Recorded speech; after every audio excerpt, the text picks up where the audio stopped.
In August of 2018, the world watched in horror as the story of Shanann Watts and her two young daughters, Bella and Celeste, unfolded into a nightmare. What you're about to hear is Chris Watts's very first interview from behind bars, an exclusive insight into the mind of a man who committed an unthinkable crime. There are no rehearsed answers, just a voice revealing the cold, quiet truth. This is not easy to hear, but it's important. It's a moment frozen in time, a glimpse into the psychology of a killer hiding behind a mask of normalcy. So listen closely. Every pause, every word tells its own story. This is the Chris Watts prison interview. You are listening to Criminal Cases Journal.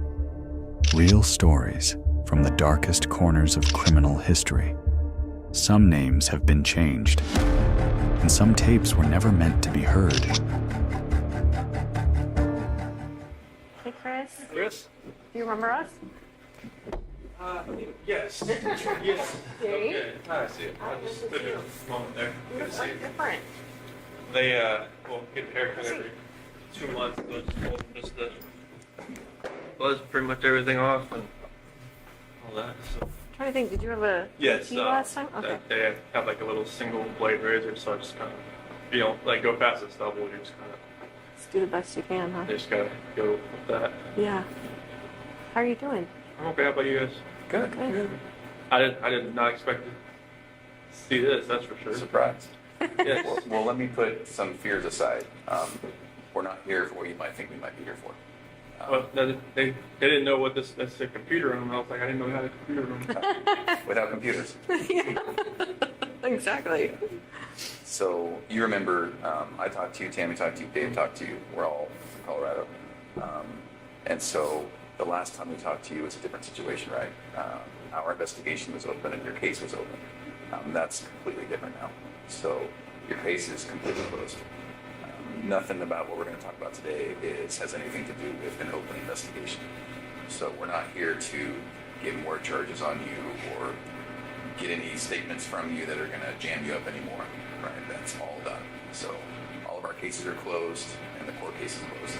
So there's nothing that we're going to talk about today that's going to get you in any type of more trouble at all.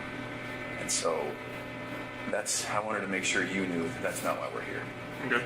But why we are here.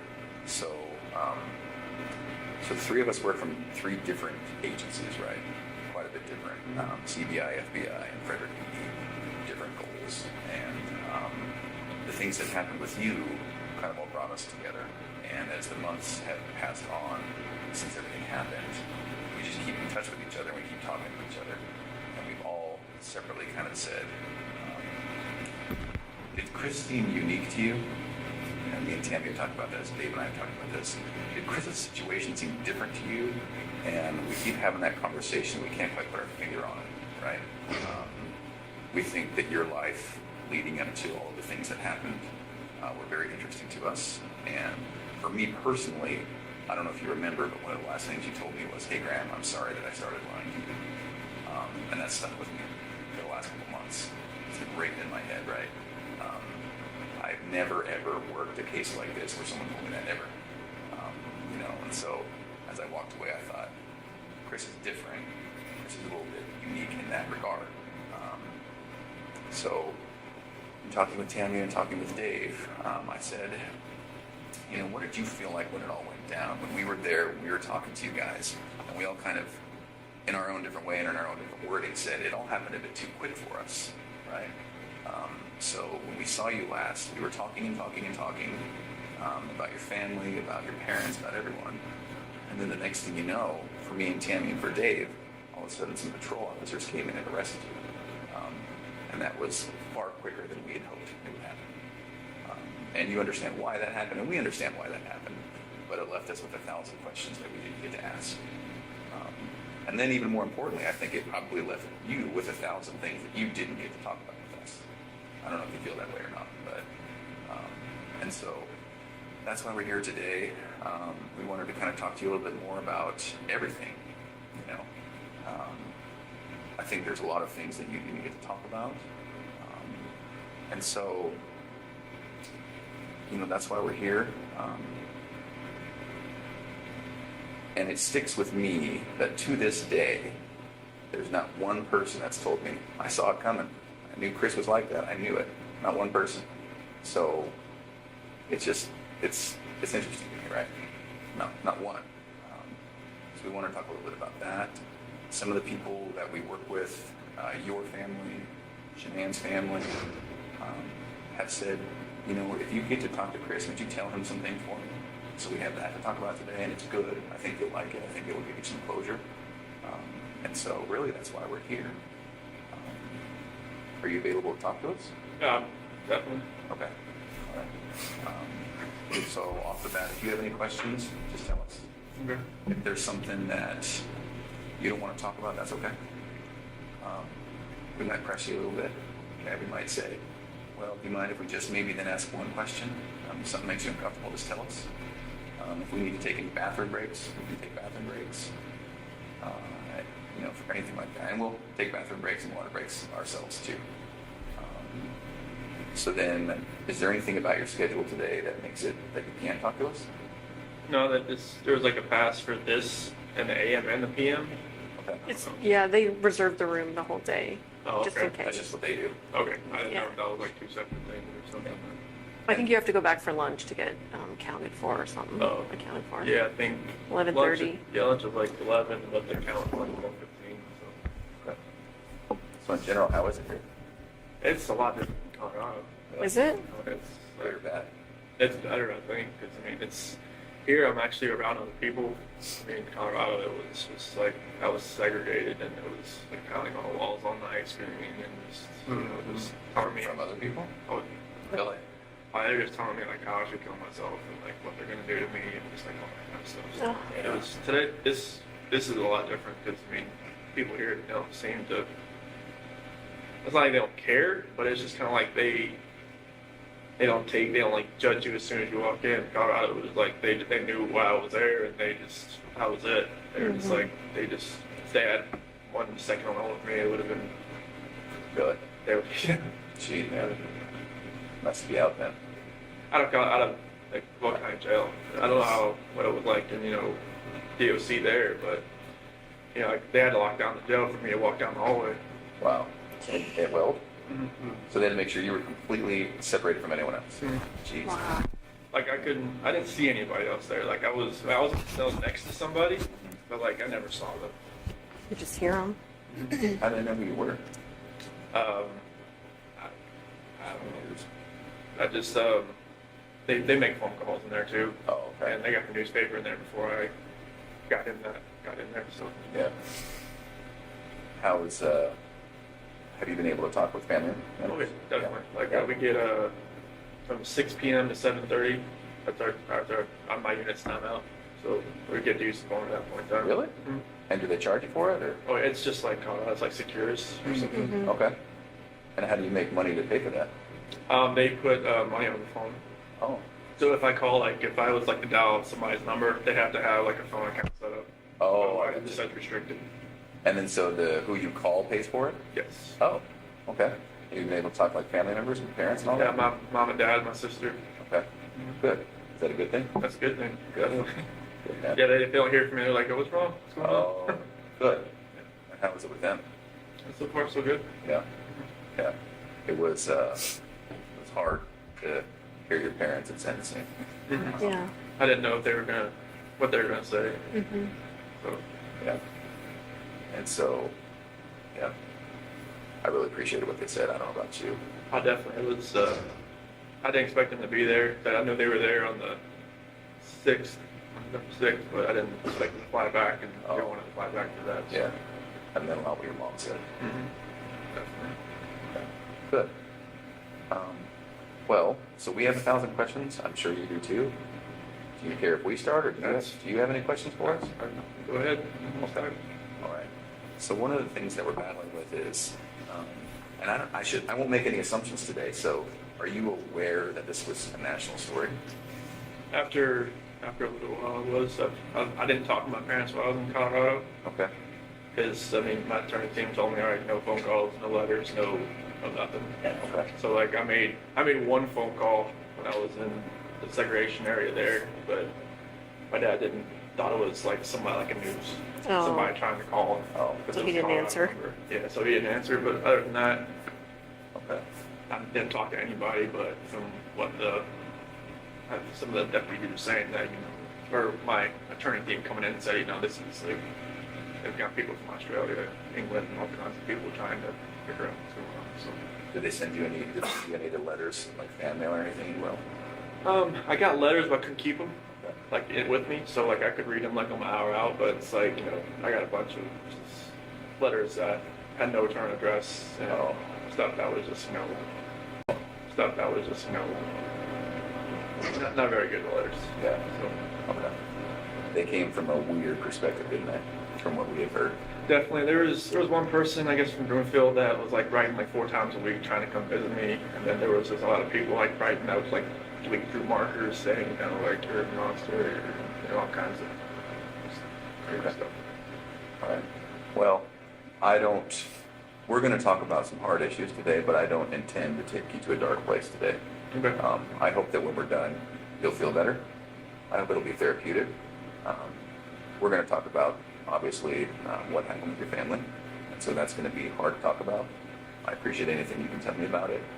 If you need to take time out, if you need to get a tissue, that's fine, right? I think it'll be very good for you. It'll be good for us.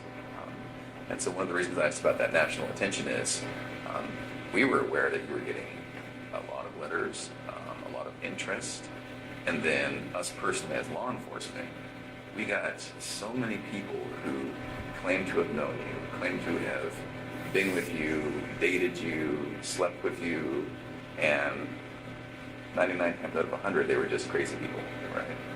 And so maybe that's a good place to start. Had you heard about any of that? John, well, she told me about some dude from Wyoming. Yeah. Trent? Yeah, that guy. That blew my mind. I was like, who the hell is this guy? And who told you about that? Attorney John Walsh. Oh, okay. Yeah. Mind if we talk about him? Graham and I interviewed him. You had to? Yes. The waste of our lives. Yes. So Trent, in summary, Trent came in and said, met you online on a dating app, had a few, casual but quick sexual encounters with you. And let me be very clear. Not only are we not here to jam you up today, we're also not here to judge you. And if there is anything like that, you can imagine we've heard way worse, way different, So if it's true, I hope that you can just casually say, yeah, I mean, this happened. It wasn't as bad as he said, but maybe this happened. So his story was met online, met you, and it was a time when you were experimenting with maybe men. And so he said he met a couple times, met his friends, went to an apartment, had a couple of meetings in a parking lot, and that was basically it. Any of that sound familiar? Okay. No, I never. Okay. Okay. All right. And he talked about being in your truck with your girls, like the whole 9 yards. So. I've never even been to Wyoming, let alone driven up there to see somebody. Yeah. And so this is maybe a weird question for you. Do you have any gay experience? No. Okay. Any interest? No. Okay. Never had a time experimented and wondered? No. Okay. Is it possible that he found you instead of you finding him? From what John told me, just found me on like a WhatsApp. Yeah. I don't even have that app. Okay. He has my phone, so Okay. you could probably, Yeah, we know. you could probably saw what app I had. But I've never even heard of the app, but Okay. apparently, like, he told me, like, I met him through, like, a rehab center or something. Is that what he said? No, that was another guy. Oh, okay. Yeah. Yeah. It was totally, I had no idea. So did you see a picture of him on the news or anything? John showed me a picture of him. Okay. He was like, well, this guy, I'm like, John was kind of, making fun of, like, you know him? Sure. Okay. I'm like, no. So you saw it and you were like, no way. Yeah, I was just Big like- lips. Did you see his giant Yeah, lips? it's just like, I have no clue who this guy is. And he's somewhat memorable. I mean, Yeah. If you met him or talked to him or got to know him, you might remember. He was kind of meek, Yeah. but also a little bit flamboyant. Yeah, he did fake lip, or not fake lips, but injections. He was very into skincare and makeup. And he mentioned that one of the times, just as a gift, you got him some skincare products. Does any of that sound familiar? No. Okay. You can imagine all the stuff we're dealing with. Okay, so that's one. Trent Bolds. There was another gal that you were dealing with. Amanda McMahon. Have you ever heard that name? No. John showed me a picture of her. Okay. Oh, you did see a picture of her too? Yeah, he had like. That's the same. True. Yeah, Does that look familiar? that's the same picture he showed me on the Okay. MSO one time. I was looking, I was like, who's that? He's like, oh, you don't know her either? I Yeah. was like, no. Yeah. He said it was like a Chick-fil-A parking lot rendezvous or something. Right. And that's just not true. That's what she's No. claiming. Okay. Only went to one Chick-fil-A in Colorado. That was the one in Broomfield, Highway 7. Okay. That was it. Okay. Do you feel comfortable enough today to tell us if there were other people? Yeah, it was just Nicole. Okay. Yes. And that was it? Yeah, that was Okay. it. As these people have come out, for the most part, we've not given their stories much credit. They're just crazy people who want attention. And so, but when that does happen, it does make us think, there may have been others. And so Nicole was the only one. That was the only one. Was there ever like a one-night stand with someone else just out of the blue and one and done? No. Okay. All right. Do you mind if we talk a little bit more about Nicole? So walk me through it, because that was one of the things we never really got to ask you about. Right, we didn't just talk kind of about skipped that. on and talked about where the girls were. But so what happened there? So it was probably around June 1st or something. That's when I first met her. And it was just like a work conversation. She messed with the gas meters that, we were out in the field. And I was messing up, and then I took it to her like, hey, what's going on with this? Like, how do I fix it? And after that, we just ran into each other a few times in the office, and I think it was probably the fourth time meeting. She had asked me, because like when we were talking back and forth, I would say, like we moved here from Colorado or from North Carolina and stuff like that, and then she's like, "What's all this weed stuff?" I'm like, "God," I took out my phone and showed her a picture, like my girl's on the phone. She's like, "Oh, okay." She's like, "So you're like, yeah," but, I didn't wear a ring at work because like I sent off to get refitted when I lost all that weight. So, but You lost so much weight that your fingers lost weight? yeah, it was literally like I was out in the snow one time. I went like that, and my ring went off on the rocks. So I was like, I was panicking trying to find out, like, I can't wear this anymore. But so after that, she left me alone for a couple days, and she texted me outside in the field. And then after that, we just kept texting back and forth, and it was just, just like she used to work in a low rig out in North Dakota, I think. And we just kind of trading stories back and forth about what we did and everything. And then one day it just kind of went to a different level, and then I never thought it would ever go to that level. But she was talking about meeting up after we got back from San Diego. You were in Shanann? Yeah, we were in San Diego from the 22nd to the 26th of June, and we met up after we got back, and How did you guys meet up? at a park in Thornton. Thornton somewhere. And after that, we just kept seeing each other pretty much the whole month of July. So let me ask you this. You tell me if I'm wrong. You strike me as somewhat of a shy person. So when you guys were meeting, was it just kind of very initiatory, like flirting at first? Okay. From both sides? Yeah, it was just kind of like feeling each other out. It's kind of like, Yeah. And so, texts, any calls? more near the end of June, Okay. And what makes you remember that it's June that it happened? because we called each other before I left to go to San Diego. Oh, okay. All right. At first, did you think something might happen? I just thought it was just flirting. I didn't think it was actually like something that would actually happen. Yeah. Well, it's totally natural, right? I mean, everyone kind of flirts at work, right? Because the relationship between men and women is different. So if you're working with a girl at work, it's just kind of natural to flirt. I wish I was out in the field more instead of in the office. Those demos, Yeah. Yeah. Kind of see it in your eyes. That's that's kind of where the path started, isn't it? Yeah, I mean, if I was like, because when I went from like a rover to a field coordinator, like I would spend more time in the morning time in the office trying to get everything like situated where we're going to go, everything like that. And, you know, if I was a rover, I'd be more out in the field and instead of like coming to the office like for more than an hour. Right. It just gave me more time to run into her, pretty much. Yeah. Okay. What did she know about you? Did she know you were married at first? She did once I showed her the pictures Yeah. on the phone. Yeah. On the, like, you know, the home screen pictures and everything. So was your wife in that picture, or was it just your girls? It was just my girls right there, but my wife was the lock screen. Oh, So she knew I was married with my kids. Okay. are you aware that she said she didn't know you were married? What did you That's think about that? It was like just trying to save face, trying to, you know, just trying to. Something my sister said, it was like just trying to keep things together. Yeah. Or just trying. She phrased it a different way, but just kind of like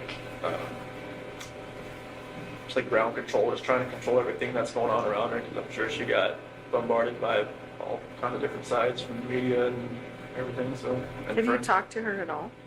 No. I'm No. hoping she hasn't like, you know, written me in a different alias or something. No, I'm not talking to her that way. Oh, And are you not allowed to talk to her? I would hope not. Okay. No one's told you that then? No, I mean, I would expect like, I thought like in Colorado it said like on the DOC list of if you're on like a victim list, you can't call anybody. Oh, But right. here I'm not sure if that's the same. But I just talked to my sister, parents, some friends of my parents. do you wish you could talk to her? Maybe once just to Get some closure? say like, hey, you know, just once. Yeah.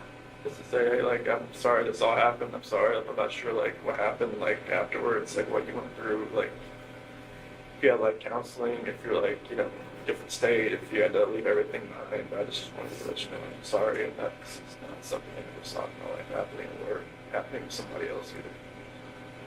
Would you be alright if we told her that? That's fine. Do you want us to? Do you want us not to? And if she would want to even talk to you guys, then I'm not sure if someone contacted. I'm sure she'd answer your phone call more than an attorney phone call that she didn't want to go answer. Yeah. Oh, so your attorney tried to call her and she wouldn't answer? Yeah. Yeah, because I remember her phone number, but after that they figured out, I guess, where she lived. They left a business card there. And she just, pretty much after like the 5th attempt, she said, stop going around. Yeah. Yeah. I'm sure she's getting bombarded like everyone else, so. And hopefully it's calmed down since, but I'm sure, like, I just hope she can, I'm not, there's like normalcy for her, not since she's on the outside, but I'm hoping it can get that way at some point. I'm not sure if she had to leave Colorado or not, but I'm sure like, that would have been hard if she did. Mm-hmm. I know Anadarko was her dream job, so that's one thing I always like asked my attorneys is like, did she have to leave? Like, did she have to do anything at work? 'Cause that was one thing. So she always told me that was her dream job. So, Oh, really? What does she mean? like in the oil company in Anadarko, it's like, you know, I mean, unless you're working for like BP or like kind of Phillips or something. Oh, I see what you're saying. Anadarko's like, you know, it's like, Big leagues. yeah. Can I ask kind of a tough question? Did you love her? I felt like it was true. Yeah. I think so too. I think it was the same from her. Okay.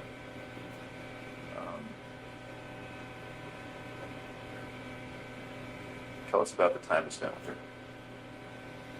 Well, I mean, it felt like it was, you know, I think like when you said like more, I was more like a shy guy. It's kind of like I never like been pursued by anybody before. It's kind of like I was the one, you know, trying to pursue. Because like when me and Shanann met, it was like, you know, she was always like pushing me away, kind of like, you know. She was sick for a while, right? Oh yeah, she had just got diagnosed with lupus, and she was on like a bunch of different medications and stuff. And it was like, I guess I was one of her type. You weren't her type? I wasn't her type. Cause like she told me like when she first, because we had met. She told you that? Yeah. You're not. I remember you telling me that. Yeah, it was like, when we first met, like, it was at a movie theater. My cousin's ex-wife set us up. You were dressed like shit, weren't you? I didn't. I think that's what you told me. Yeah, I didn't know, like, that. They weren't having any games? So she was fancy and he was in like shorts and tennis shoes or something, right? Shoes and, like, I should have known the doorman, was in a suit. And I was just like, this isn't good. And like, Was it at the theater? It was a fancy theater, right? It was Kinda? in Charlotte. It was called the Epicenter, and apparently they give you like champagne and all kinds of stuff. Oh, this is a fancy date night theater. Yeah. Yeah. I think Movie he came. I think he came like he was going to a Like I was, Cinemax, Like I was going to a concert like an or something. AMC. Like a play theater? No, it was like you like we just Movie watched a normal movie, but like you can like drink champagne and like Yeah. have like a Jack and Coke inside the theater and just sit there and just whatever. But like yeah, it's when she first saw me, she was like, I should probably just turn and talk to the bartender a little more. And, like, no, I'm not here to meet. But yeah, like I was like persistent trying to pursue something. I liked her, and even on our first date, like I couldn't even eat anything really. I was just like, You're so nervous? yeah. Really? Yeah, she was just like, chowing down. And she was like, you eat like a bird. I'm like, oh, that's not it. And she taught my parents, like, months later, she was like, this guy just never ate. He's like, this guy eats like a trash disposal. This trash disposal. He's like, no, not around me. I was like, well, I'm just nervous. And I was just like, I was always like shaking and everything. But, yeah, I was always pursuing her, and then just like, finally I grew onto her. Like, I would always like with her medications and stuff, I would always like, she had like 8 bottles of medications, so I would always get like her day and nights and kind of like put them all in that little, flip open Pill box. Yeah, all that kind of stuff. And I would always, be around her. I even went to her colonoscopy. She said after that she knew I was like kind of a keeper. It's like, who goes to a colonoscopy after 3 months with somebody? Right. It's a little soon. Well, she asked if she needed a ride. I'm like, yeah. She's like, you want to go to colonoscopy with me? I'm like, sure, why not? Yeah. Like, even sat with her while she drank that nasty stuff all day. Yeah. Oh. Where she's in the bathroom That's all a day. good test. that clear stuff that doesn't really taste clear. Yeah, but yeah, it was. I mean, it felt like it was a great relationship. Everything was great. Now you're talking about with Kettinger? No, with Or Tom with Shanann, and like the first year, my parents never. I don't know. My mom was always kind of hesitant. What? I was the baby, I guess. I never had a girlfriend in high school, so it's kind of like she never like really saw me like.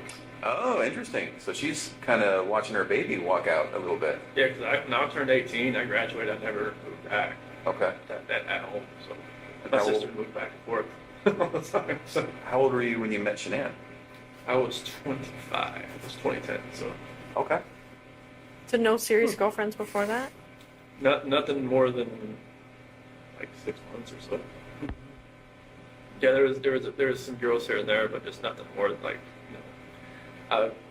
The last girlfriend I had before Shanann, she was just actually got divorced, and I should never did that. But it was more of like I was kind of like helping her get through her divorce. It seemed like she went on to somebody else. I'm like, oh, nice to know. You're the rebound guy? The rebound guy. Pretty much, but that's how it goes. Would you say that in your relationships with women, it seems to me, and you tell me if I'm wrong, it seems to me like you're attracted to maybe a more dominant personality? It seemed like it because I'm more of the just reserved. I mean, I just kind of like go with the flow type. Yeah. And then like Shanann usually made all the decisions. It seemed like so. I get that. I'm the same. Yeah. I don't know what it is. Yeah. I don't think that's right with you, but. So then, and I know it's hard to keep bouncing back and forth, but and one of the reasons we're here is we just keep telling ourselves, Grace just does not fit the mold. Grace is not. No. Like it just blows us away what happened, right? And so we will do a little bit of bouncing back and forth, and that's really just to get to know you a little bit better. We never really got that chance, did we? We were talking Twice. Yeah. Met you once. Yeah. Probably like you remember 3 or 4 times probably. So then do you call her Nikki or Nicole? I guess you do. I would call her Nikki. Okay. I know there's so many Nikki's and Nicoles in this. Right, in this there is. family. I got confused. So we'll call her Nikki. So then with Nikki, was it different? It just seemed like I was more in control, it seemed like. And that never happened. Like she'd actually like ask me like my opinion on a lot of things and just like what I wanted to do and just kind of like, okay. That was new, wasn't it? Very new. That's fascinating to me. And so did it feel more like an equal partnership or? It seemed like it. Yeah. Okay.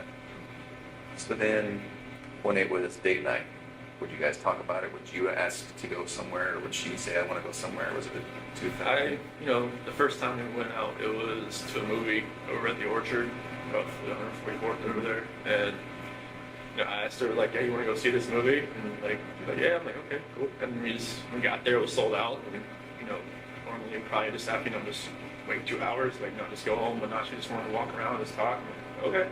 Oh, wow. So that was different. And, I think she wanted to go to the car museum, Shelby Museum in Boulder. I'd never been there. And That's right up your alley. Oh, yeah. I was just like, that was awesome just to walk around cars for like an hour or so. And then, drag race in Vandermeer. Okay. I haven't been to a drag race since 2008. And that was in Charlotte. Okay. Like that was the like drag strip over there. This like the NHRA, the Top Fuel, fun car stuff. Like me and my dad used to grow up. And just go there like all the time. And then like went to camping in Sand Dunes National Park, and I'd never been camping. I always wanted to do it. Thought it was she'd done it like countless times. Oh, really? Okay. She's outdoorsy? Yes. Okay. Yeah, she I guess every time like she needed to clear her head, she'd just go by herself, just go somewhere else. Yeah. So she's a completely new type of person and relationship. Yeah. Okay. All right. What were you thinking this whole time? Like in the back of your head? In the back of my head, I was just telling myself, "What are you doing?" Like every time I'd open up my phone, I could see pictures like of my wife and my kids, and I'm just like, "What am I doing?" And then like every time I was with her, it seemed like I didn't think. It seemed like it was like a blinder that was in my face. Oh. And it just like every time I look back on it, like like I have pictures of my wife and kids and myself, and like every night, or every morning, every night, I just talk to them, say like I have like this book I used to read for CC, and I remember that book, so I read that to them like every night, and like there's some scripture and stuff that I read to them, so I just try to think back, like I wish this never happened. And just like I wish that blinder wasn't on my head, wasn't in my eyes. That would have seen what was going on. Like I was having. Everybody said, "Oh, you're just out there having fun while your kids, or kids and wife are on vacation." I'm just like, no, it wasn't like that. But it seemed like that's what it looks like when when you're going, you're going to camping, you're going to drag race, going all that other stuff that you have fun doing, but you're with somebody else. It's not your family. It just didn't seem right. Okay. I was with her. It just didn't seem like I could even see that anymore. Yeah. I was there at her house pretty much every night. So it was like I didn't have that time at home just to really think about anything. Because literally I didn't, I was only at home from like when I got home from work. I worked out, I ate dinner, and then I went over to her house. Like I never slept in my house like the whole month of July. Now, talk me through that though. When you said you went home and then you were at her house, was that while Shanann was gone? Oh, okay. So you weren't even at your house. No. This all happened so quickly, didn't it? It was insane quickly. Like I didn't she even told me like she would never in like a normal relationship she would never have somebody over at her house like more than like once or twice a week, but she felt like she wanted me over there. Yeah. She said she felt comfortable over there. Yeah. So it was just like that's what was different, like she wanted me over there. But I just wish that all that would just go away. I just wish I almost like I know it's hard to, I know it's wrong to say I wish I'd never met somebody, but I wish I'd, maybe met her at work and then just kept it that way.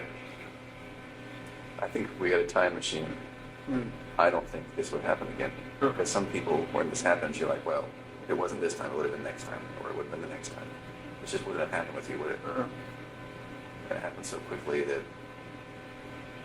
you tell me if I'm wrong, you're not the type of guy to take control sometimes when you need to. Yeah, It seems like that's just what happened. Yeah, I didn't take control of the situation. It was like the situation controlled me. Right, it just happened. No, I get that, man. I'm somewhat passive myself, and it's like, there's situations where I'm like, oh, why did I let that keep going?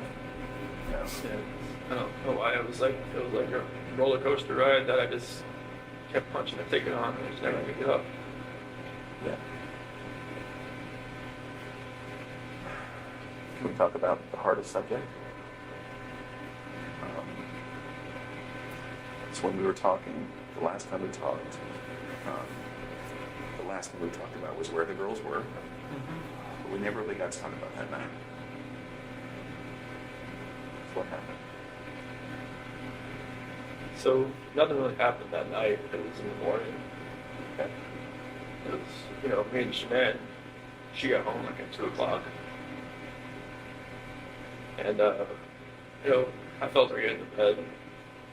And I just felt like I really didn't so I just made sure I looked at my phone at 2 o'clock and made sure she was okay, she was in there. And I could kind of feel her kind of stirring around a little bit. And, I just had a feeling that she knew like what was going on. I mean, obviously I didn't use like an NRCO gift card, that I got, and I used my actual credit card. And I kind of just felt like she knew what was going on, and she started rubbing her hand on me, and we ended up having sex. But I guess that was more like a test. Oh, I would have thought. interesting. Okay. Yeah, because when we talked, when I woke up later on in the morning, like, I pretty much, told her, like, I didn't think it was going to work anymore. And she was like, what happened? What was last night? So I figured that's what we call it, the test, after I've gone through everything in my head. That makes sense. And she just told me, like, to get off of her. And she was like, I knew there was somebody else, I knew there was somebody else, I knew there was somebody else. I couldn't bring it up. I couldn't just say, yes, there is somebody else, but then she said, you're never going to see the kids again, you're never going to see them again, get off me, don't hurt me. And then, Is that what you said? so I was just like, when I climbed in bed, that was pretty much like on top, pretty much like straddling her kind of deal. Okay. And she thought I was gonna like, hurt her or her baby or something. So, because she knew that like, something had happened. She thought I was just trying to, just check out or something. So, and that's when that happened. I know it's hard, but do you mind if we talk just a tiny bit deeper about that? So she comes home, she touches you, you guys have sex, it seems like she's doing her test, which I understand. Sounds like you do too. I'm sure like, Nikki or something, Cole Atkinson or Cassie probably told her, That's what I was thinking, right? They talked about it during that whole weekend. more than likely. That's my parents told me there was like going through like text messages. It's like all like pretty much they all kind of just told her he's with somebody else type of deal. Yeah. And she spent a lot of time with the gals. That's what they did probably all weekend is talk about it, give her advice. I think that's what we found, right? Yeah. Okay. So she comes home, you guys have sex, and then did you fall asleep between then and going to work? Yes. Okay. So then at some point, does she wake you up or did you wake up for work? Not a lot more. Oh, okay. And you're going to work out. Mhm. But then that's when she started wanted to talk more. She was pretty mad. Yeah. It was. I had already kind of knew that. Using that credit card, it was. Was that intentional? Yeah. I had no other way to do it. Oh, I I used like because I got the Narco gift cards from like doing good stuff at work and stuff Yeah. like that, and I'd use them all. Oh. Was part of you just like, screw it, whatever, I don't care. I'm using this card. Part of me just wants to say, Nick, you can pay for this, but I just, I don't know. Yeah. Even I think my attorney said she even noticed I used a different card, like a blue card. Oh. Maybe she thought, like I felt comfortable enough just using a normal bank account or something. But I told her I was going to Iraq. I told you I was going to Iraq. Yeah. It was just like, even it felt like like looking back at everything, like just like reading the scripture more and more now, I can see like God gave me opportunities to get at it. Like even my friend Jeremy Lindstrom, he even invited me because like it was his daughter that came and watched the kids on that Saturday night, and he was like, "Hey, you said we're going to a Rocky game. You want to go to me with the Bronco game and watch the Arizona Cardinals?" Like in my mind, it was like go, just say, "Hey, I can't find a babysitter." Bye. Nikki. Yeah, and maybe that would have been like like a light switch just like goes different directions. That was kind of like my last like opportunity to kind of get out. It seems like just I wish I would have said, "Yeah, let's go." Yeah. And I think that would have just put me on a different trajectory. So then, Shanann, did she actually say you're never going to see the kids again?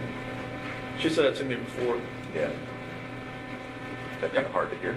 Yeah, because she'd said to me before she went to Arizona. Because like I wasn't really sleeping in the bedroom, I was sleeping on the couch or in the basement bed or something, and like she had slammed the door, "You're never gonna see the kids again," or something like that. Did she get fiery like that? Only once in our entire relationship I've ever seen her that way. Yeah. And that was a time before, or was that on the night that it happened? No, it was right back in North Carolina. Oh. It was just like one of those. It was just a fiery argument that Yeah. I never raised my voice to her or anything, and I just got mad and I slammed the door, and she's like, "How?" I'm like, I should have slammed the door. Was that when you were in North Carolina that last week? No, it was like Previous to this that? is like 2010, 2011. Oh. It was like early. In her old house. Before kids? Yes. Were you dating or were you married at that point? Dating. Oh. Yeah, it was just like I don't remember what it was about. I think some girl maybe texted me like from my past or something, and like I was just like, this, and she was like, don't have that happen again. And I'm just like, I can't have friends. Right. They're females. Like I Right. don't even talk to this woman anymore. Right. And it was just like, nope. Was she fiery? Did she have that Italian blood that her mom has? Good Lord, yes. Was she always like that, or was she? Did she snap at things? She would snap at me, but you could tell like something really irked her a little bit. Yeah. It would come out. 0 to 100 type thing, or what? Yeah, 0 to 200. Oh, interesting. She gets acclimated about something. She's like, all right, it's gonna happen. Well, that's why she was probably so successful at Thrive, right? Oh yeah, like she had done a couple other like direct sales business, but this one was just like it was different. Why? This one like, because I think she had done like Origami Owl and like something called like It Works, and then like other couple other things like some bags and stuff like that. But the supplement stuff, it just because it worked with her, it worked with me. She's like, okay, I can kind of like use this as like, all right, this is what it's doing for us. Yeah. And then like after a little while, like she could see how like people are above her, how it was helping them, and then it was just like trickle down effect. And it was like a good system about like commission wise and everything was just she could use all the business IQ she has from running those cell phone shops and from the Dirty South custom shops and all that. I mean, she's business minded. Yeah. She knows how to do accounting book like the back of her hand. So it all just like fell into place with all that. So then on that night, was it just a new type of fight? It was Never had, or what? What happened? Yeah, it was a totally different type of fight. It was just felt like I don't know, it was more anger than than anything else. Like there was emotion to it at first, and then it just felt like it was just anger. It was just like, you know, like there was no love there. It was kind of like what we were saying, what she was saying. It was just like it's almost like we knew like something was combating at each other. We didn't know, like it wasn't ourselves. Really? Anger from you or anger from her? I think it was more anger from me and more like desperation from her because she wanted to fix it. Yeah. She knew something wasn't right. Like, you know, like when the whole thing with my parents happened with my parents called it Nutgate. What happened? Nutgate. What's that? Oh, With the peanut. Oh, nuts, yeah. the bowl or whatnot. Oh, with her family? Yeah. Yeah. Pistachio ice cream or whatever it was. Yeah, people somebody Nutgate. call it nut. I haven't heard that. I haven't heard that either. Yeah, I think that's what people are calling it. Okay. But that was like another out. Like, you know, maybe I could have just like stopped everything with Nikki and just kind of concentrated on helping like whatever happened there. Because Yeah. like, Shanann had a story, my mom had a story. Like, whatever happened, I'll probably ask my 10-year-old nephew. Probably can tell me what actually happened. Well, and they both have their feelings for good reasons, and they both didn't see it the other person's way. And Yeah, and like maybe because I didn't talk to my parents from then on until like August 6th. And like, you know, my dad took that whole week off. you didn't talk to your parents from then on? Yeah. Oh, okay. Because like Shanann was like, do not talk to them, do not call them, do not do anything. Is that what she said? Yeah. And Cece's birthday was the 17th, but I think the actual birthday party was like a couple days after. In August? July. In July? Yeah. And like my mom or my dad was gonna go, but then there was like a post on Facebook about, you know, allergies and stuff like that Shanann made, and my dad was like, no, I just can't do it anymore. Just like because He perceived that as her taking a shot type thing? yeah. Okay. Yeah. She always says she never, you know, put those posts directed at anybody, but she had a method. If you read them, you know who she's Yeah. talking about. She had a method to the madness, and you can see it. Mm-hmm. But I wish I could have just took more time just to fix that. Because like I wanted my parents to be involved. Like since, you know, like the whole wedding thing, and then up to that, it was like, you know, my mom, my sister were always like, you know, combating with Shanann combating with them. My dad was always cool. Like, he's just like me. He's just like, you know, go with the flow. Like I just want everybody to get along type deal. Chicks, I man. loved your dad. Ronnie's the best. Isn't he? I So- loved your dad. I'm sorry, keep going. That's cool. I just wish I could have, like, just when we were at the beach in August. Like my dad was supposed to let's take the whole week off just so we could see the kids and like see me and like we have a cookout at my sister's house or something.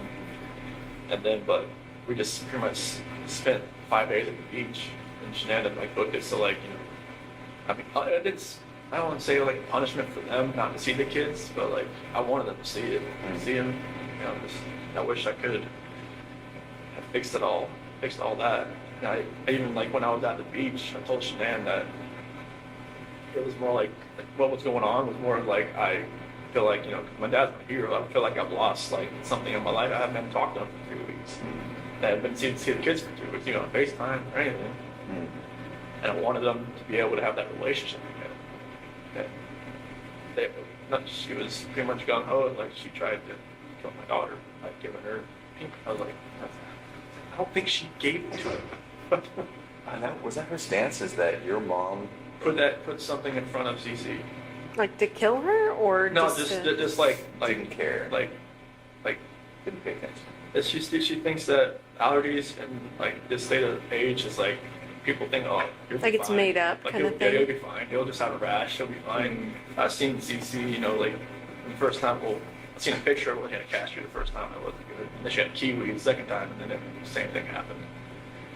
And I know it's real. Do you know it's serious? Yeah. Yeah, it's not like it wasn't like her throat like closed up, but she broke out in this full body rash. It looked really crazy looking, and luckily, like, you know, nothing with her throat like happened. But So did that make you angry at your mom for doing that? yeah, I mean, I just like, no, you just gotta. I told her you need to think. You need to like, you know, pay attention. Just because another kid can have something doesn't mean another kid can have something. Because like when we were at that birthday party at Jeremy's that Sunday, you know, they had this cake there. Like Bella wanted it so bad. I'm like, can't you answer it? Because Cece can't have it. She was like, Okay. And all the other kids were like, they can't have the cake, Like, I just kind of took them off and gave them some, one of those frozen pops or something. But, it's just like she had to learn that just because one kid has something and there's another kid that can't have it for a legitimate reason, like, she couldn't have done it, but, that's the kind of talk I had with her. When Shanann called me, I think it was maybe like middle of July or something when she told me all this had happened. Mm-hmm. That's when I called my mom and talked to them for a while, and then they're just like, they just couldn't deal with her anymore. Shanann just kind of like, they like flipped out. My nephew told Bella to go hide behind the curtain because I don't think your mom was going to let you come over here again or something like that. Aw. So it got heated. Oh, it was bad. Really? Yeah, it was like a last straw between them, I think. Like in the same room or over the phone? No, they were at They were, and so they at were my really mom's heated. house. Yeah, but Cece and Bella and my niece and nephew were there Okay. How did Shanann find out about the ice cream thing? because Chanel was there, and I guess they were all sitting on this couch. It was kind of like a U, and my niece went into the kitchen and she knew where the ice cream was. She'd been there. And she knew where the ice cream was. She'd been there. She'd been there. So it's not like your mom gave it to her? Like she got her own ice cream? Yeah, she went in the freezer, got it, went out, and sat beside Cece and started eating. Oh. But like, it's just a matter of like Cece could go like Right. like that. Now I don't know what would happen if she just got it on her hand, Right. but like I know on like the prick test, on the back, it's like a welt. So were they staying there at your parents' house during that time? 'Cause- Yeah, it was. So they would go from from Sandy and Frank's house Yeah. for like a few days or 5 days, and then go to my mom and dad's house for a couple of days and kind of bounce back and forth. Okay. So it happened during that time. You were there, yeah. Okay. And so there were so many things that happened, weren't there? They just were little tiny ingredients to this recipe. Yeah, nothing like It's nuts, Chris. I mean, it's just so many things just didn't go your way. everything was like like somebody was stirring a pot, and it was just Yeah, that's exactly what it was like. So then, I know I keep bringing it up. Can you walk me through just the last few minutes before Shanann died? It was pretty much just like I had gotten dressed for work, and then like we started talking. Did she come to you? No, I was just right there in bed. Oh, Just- okay. Yeah, so I was just like I got my blue shirt on, my jeans and everything. You ready to go? I was ready to go. And Was she asleep, or did you have to wake her up to finish your conversation? I Or would wake her up because like she got home like 2 o'clock, so she pretty much out of it. But I never knew like if her plane got delayed. Someone always told me like she just like sat around with Nicole and just like talked for a while and then came home or something. I'm not sure if that Yeah, was true. it was delayed. Yeah. But yeah, when she came home and everything, but yeah, like I woke her up to talk to her. Oh, okay. Yeah. And is that because it was just eating at your Yeah, brain? like I knew like something like something just felt right with me. So I know like she knew. I just knew she knew. I just felt like maybe the kids weren't going to be there when I got home that day. Oh, interesting. Now, I don't mean to offend, but I have to ask, is that really the truth? Okay. I really felt like they weren't going to be there when I got home that day. Oh. And like so, she would take them somewhere? No, Or- I just felt like either maybe I wouldn't go home, maybe they weren't going to be there, or I wouldn't be allowed in, type of thing. I think I saw some text messages where Shanann talked about that she would take the kids to another state or something because she wouldn't be able to afford to live in Colorado or something. Did she say that kind of stuff to you, or Yeah.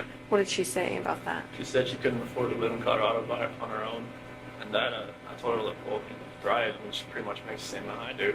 Yeah. But she said she wouldn't want to try, just because Colorado just the price of living there was a lot higher than North Carolina. And just so I'm clear, you thought maybe in your mind, you thought maybe she would take the kids somewhere else or like lock you out of the house or. Or just like I wouldn't want to make a scene like trying like pound on the door trying to get in or anything like that. But like, I just felt like that was what I did on Sunday. It was kind of like or Saturday night was kind of like the last straw. Kind of like going out with somebody and using an actual bank account card and just like not trying to hide it at all. So walk me through it though, because she comes home, she touches you, you guys have sex, you fall asleep, then you wake up for work, all natural, all, you know, a normal day's work type thing. Yeah. What was it that made you think, I just can't do this anymore, I have to talk to her? It was eating away at me. Like, I Yeah. knew, like, something, I knew everything that I did. Like, I know, like, when I was with Nikki, it was, you know, different. Like, I wasn't even, like, in the realm of, I'm a dad, I'm a husband type thing. Oh, And then, like I was saying, when I'm never at home, like, sleeping in my own bed, like, I have no, like, concept of that anymore. interesting. But it So was in your mind and heart, you can moved on. like it kind of felt like if I wasn't at home, like I didn't think about it almost, because like if I wasn't sleeping on my own, but like I think there was at one point like Nikki had gone to the mountains with her friends for like a few days, like into June, first part of July, and then like, you know, that part, you know, obviously I was at home, but like from that whole month of July on, it was like I was never at home. Like I never had all those reminders around me. I never had, you know, like every time my wife would call me, I would be at Nikki's house. Oh, while she was in North Carolina? Yeah. Okay. And I would like, you know, walk outside and talk to her, like when I was next to the car or something like that. I would never be at home looking like have all these pictures around me, just being in the same bed, you know, seeing my kids' bed, seeing everything that that we go for the last 6 years. And so, did you just want to once and for all get it out in the open? I just wanted to just tell her how I was feeling at that point in time. Like I didn't feel like me and her were compatible anymore. Yeah. Honestly, I didn't feel like that because what was going on with Nikki, it was new. It was new. Right, absolutely. Anything that's new always feels better than the old. Yes. And it You were makes think probably differently. bitten by the love bug. Yeah, Is how a lot of therapists talk unfortunately, about it. but Yeah. it was just like I never felt that. I mean, even like with new relationships in the past, like it always feels different. Like, you know, the first couple weeks, and then, you know, but it just with someone Nikki felt different. I don't know what it was. Maybe it was just like you said, like, you know, I was more in control, and like it was more of like maybe more of me coming out. Because Shanann always said like it always seemed I was more myself around other people, like, you know, her cousin Cody, like, you know, like Cody lived or came up, visited us for a little bit while we were in Colorado for a little while, and Cody always talked about, you know, like, oh, Chris is so funny, Chris is like, Shanann would always like, oh, you're never like that with me. I'm just like, you know, maybe I always felt nervous around you. There's only so much oxygen in the room, right? I say this to some people with dominant personalities, you know? I just always felt nervous. I always felt like I was, you know, I never could actually just, you know, be myself. But Nikki, I was myself like all the time. It was just different. Well, and it seems as though, and again, it's hard to talk about, and you tell me if I'm wrong, but it also seems, is it accurate to say that sexually you were able to say, Nikki, this is what I would like, this is what I'm into, or blah, blah, blah, and maybe not with Shanann? No, Nikki just wanted, I mean, she wanted what she wanted. She wanted to do it pretty much all the time. And I was just like, okay, that's fine with me. Okay. You know, with Shanann, it was just like, hey, sometimes it happens, sometimes it didn't. But that wasn't the case as far as that way. It wasn't just like sex or whatnot. But it was me. I was just for myself. I could, like, you know, just not think about what I was going to say or plan what I was going to say or not, you know, say something stupid or something. But, Right. A little bit of freedom. Can I ask you something about that morning that you had sex with Shanann? Did you feel at all like maybe you were kind of cheating on Nikki by doing that?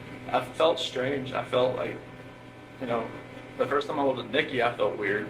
First time, like, Sure. and then the last time I was with Shanann, I felt totally strange. I was just like, I didn't know who I was. I didn't know who I had become. I felt like I had become people I see on TV, and that did not feel right with me. Like I didn't know what had happened to me. So Nikki even asked me, like, have you done this before? Have you go straight away? I'm like, I've never even thought about it. It's like, what's different? It's like, I guess it's just you that's different, because I just never actually, like, I've seen girls smile at me before, never done anything about it. With her, it was just like, it's like she had a leash on me and she tugged me away. As soon as she walked, I'm like, what the heck is going on? So, Well, and Tammy brings up a very good point.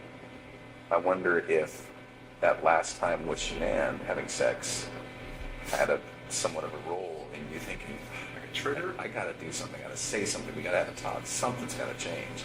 Is that accurate? I just felt like it was like maybe like a trigger point or something like you hit the push button on a bomb and it just blows up. Right. Just something in my head was just like something was irking. Just like I had to say something. Okay. So then exactly what did you say and what happened? So when I woke her up and it's like, hey, we just gotta talk.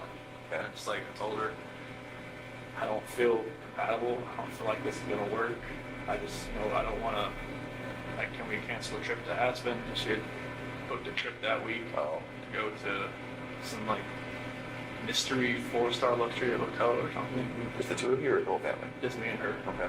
And she had Amanda Thayer couldn't watch the kids that weekend or something. Okay. And I was just like, can we cancel that? Can we like do something? Like, from what I remember, I even said, can we move to Brighton just to get away from like this house? Oh.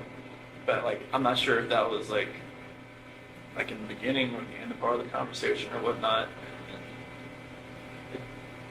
That conversation went so many different ways. Like they had gone from like staying together to just like all of the above. Okay. So this is half an hour, what?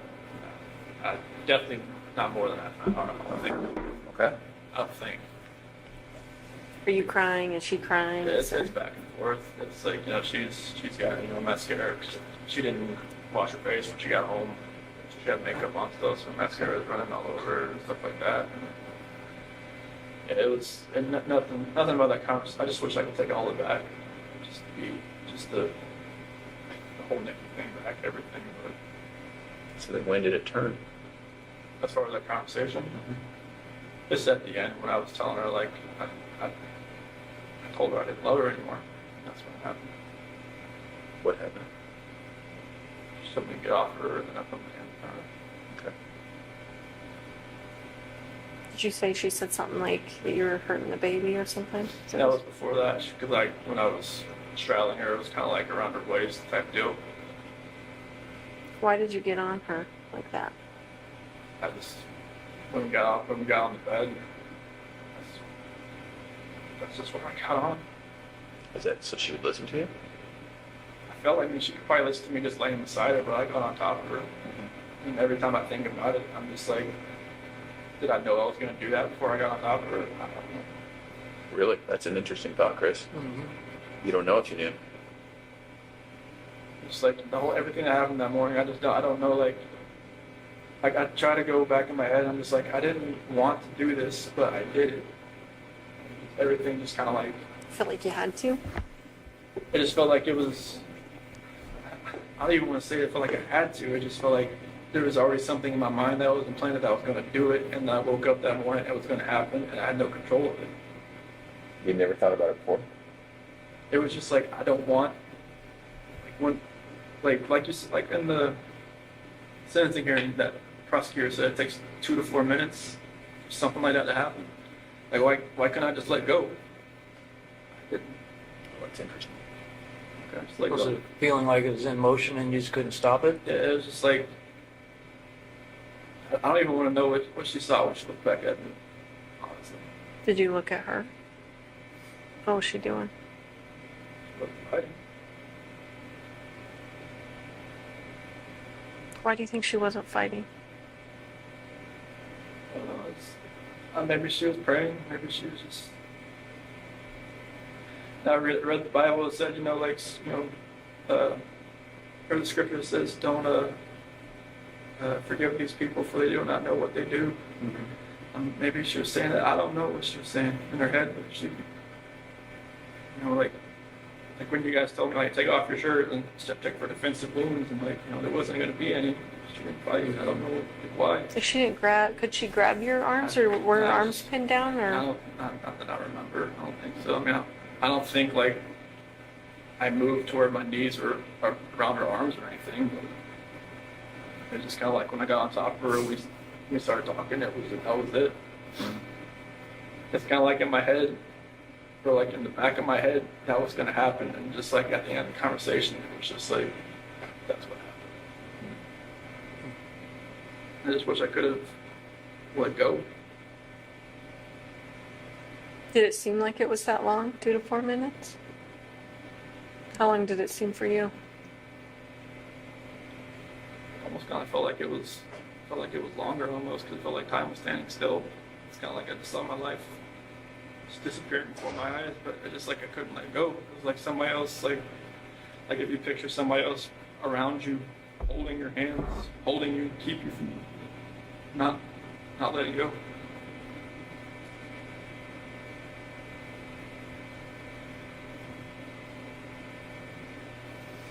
At some point there was a statement about rage. Do you feel like you're in a rage at that point? How do That's the you- only way I can describe it, honestly.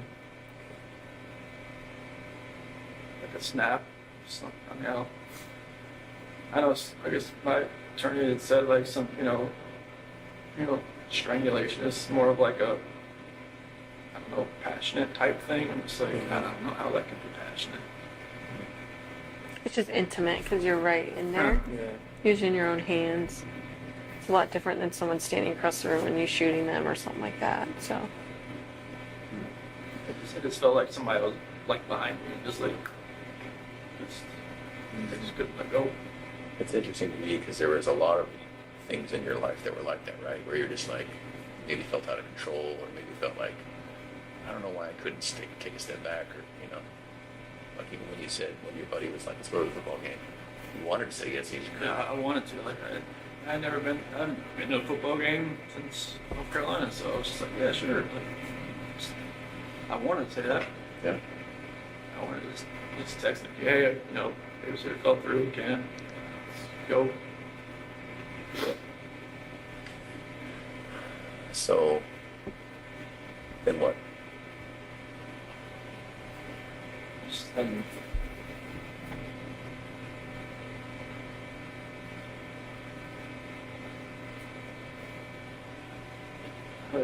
after, Shanann was, I guess, once that was, when she was gone, it was just like, I didn't know what was going on. It's like, it was like a traumatic, I don't know what you call it, traumatic event type, and everything, and like, I was shaking, I didn't know what had happened.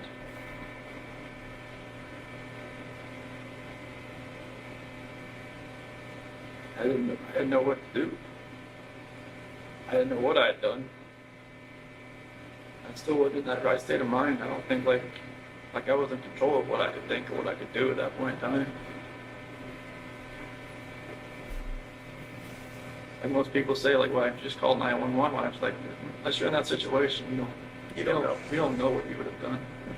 It's easy to play Monday morning quarterback. I agree with that.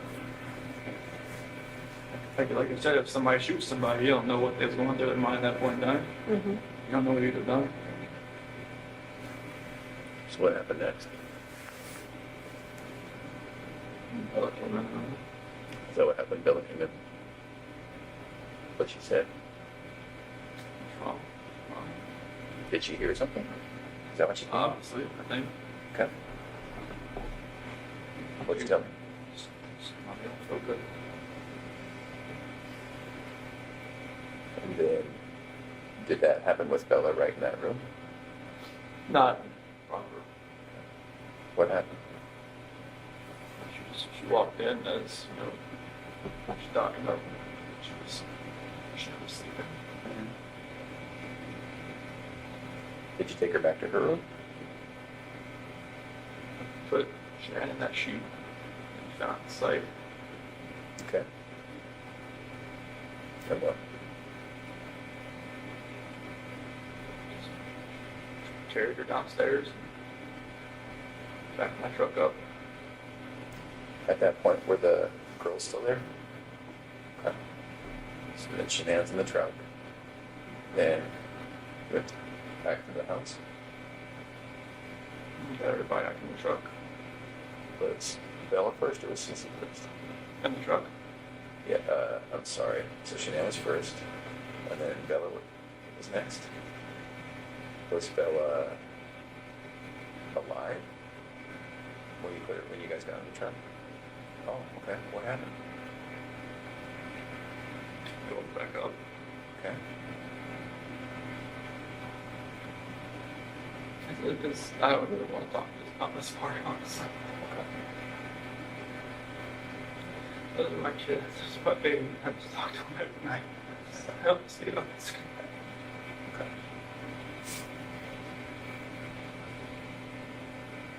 Every time I see pictures of them, I don't know how this could have happened.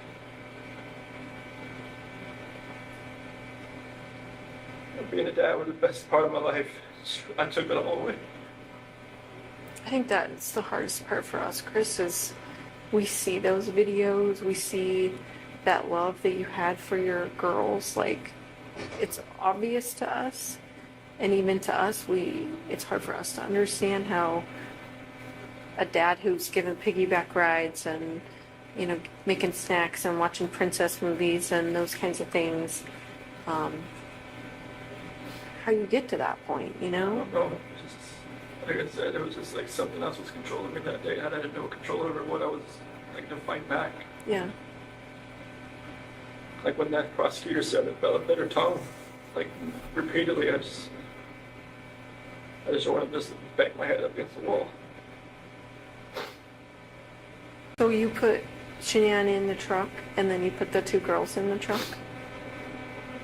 Were they just sitting in their car seats, or I guess they didn't probably have car seats in your truck, did they? No, it was sitting in the back with the, like in that bench sheet. So Shanann was back there too? She was on the floor.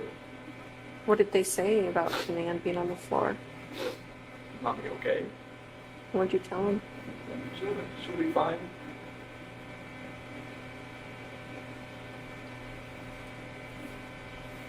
Did you have their stuff with them, like their toys and their blankets and stuff? They had something with them that they carried. One of them, I think CC and Bella had like a blanket or something with them, Mm-hmm. like a pink blanket or. What about the dog? I think one of them had a dog, right? That talked, or dog? Yeah, one of them had like a little barking dog. Was that with you too? Do you know? I think it was. Try to. It's hard to remember. Like if Yeah. they had like the big blanket, small blanket. So, I think I saw on the video that you put a gas can or something in the back of your truck. Is Mhm. that right? Did you have different plans when you put that in there? I don't know what was going through my head. I felt like maybe I could just get rid of myself at the same time if I was doing all this, honestly. Yeah. You just think about that? What'd you think about that? I felt like I deserved to live after what had happened.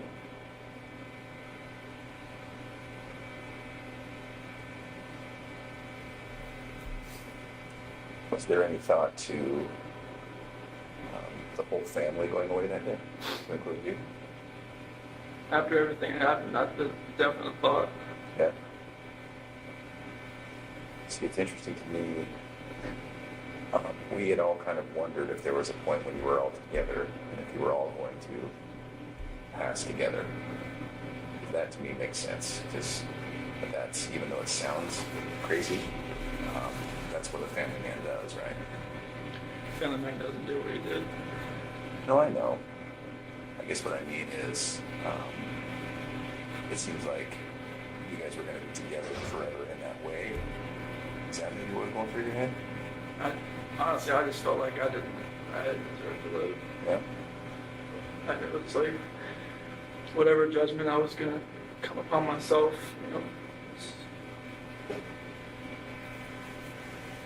I just didn't deserve to be on this earth anymore. Mhm. What happened? Okay. So what made you not do that? Do you think?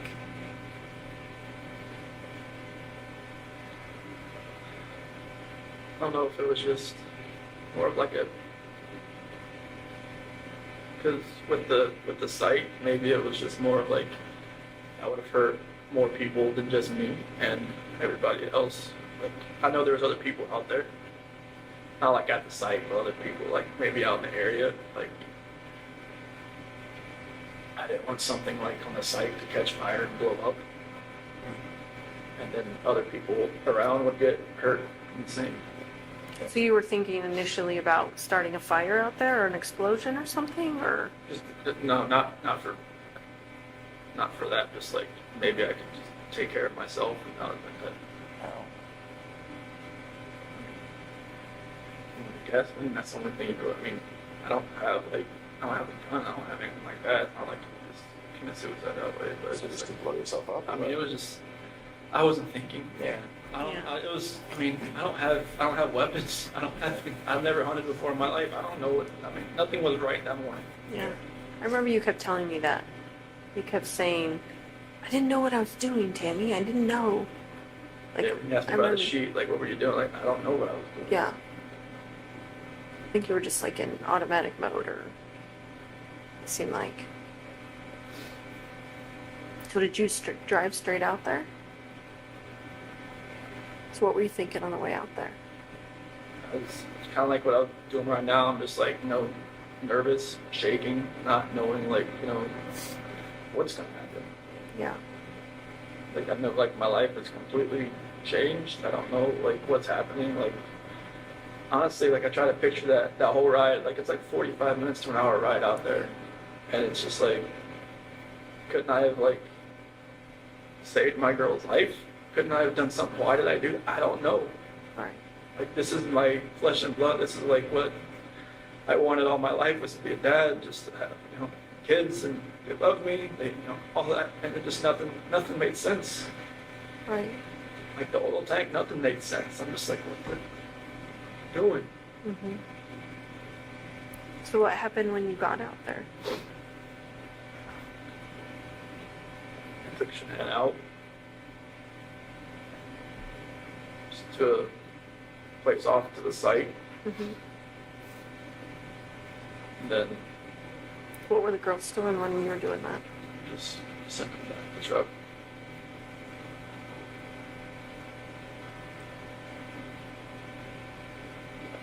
And then what happened after that?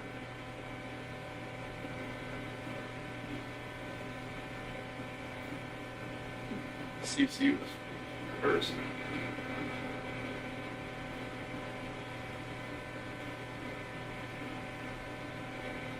She did have a blanket. She had a blue blanket. A Yankee blanket.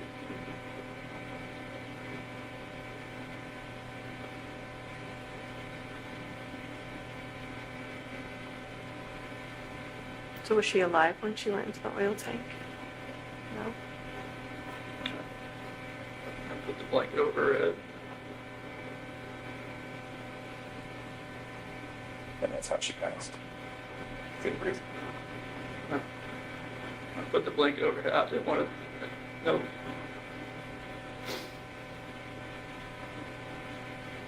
I strangled her right there in the back seat. Okay. What was Bella doing? She was sitting beside her. Did she understand? Did she know what was going on? She didn't say anything.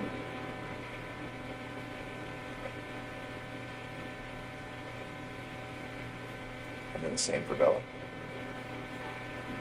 Just without a blanket. With the blanket. Oh, okay. I didn't look.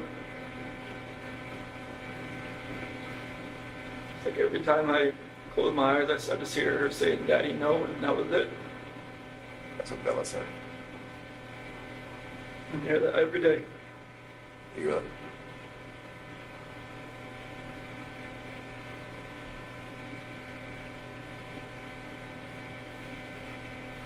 Sorry, man.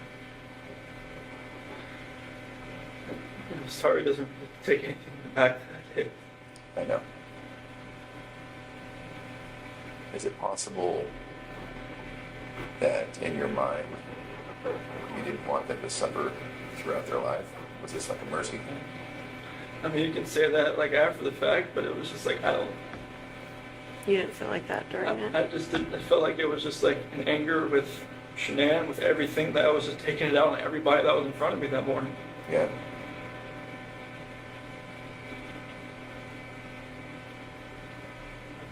I mean, kids growing up without their parents, depending on what grandparents or whoever they grew up with, seemed to be fine. But it was just like, it was an anger thing. It was just like,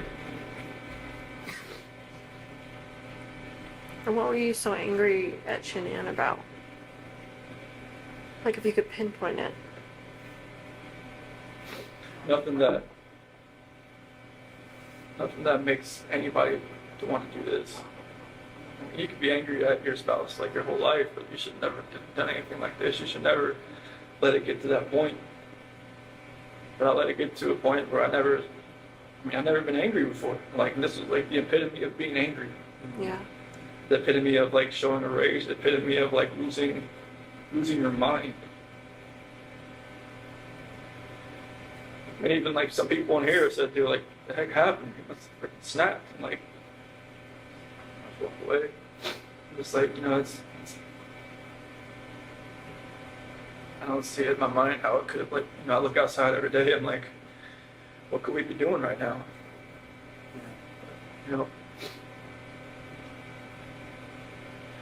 Right now I'd have a 5-year-old, a 3-year-old, and more than likely a 1-month-old son. And a beautiful wife. And just like, right now it's just me.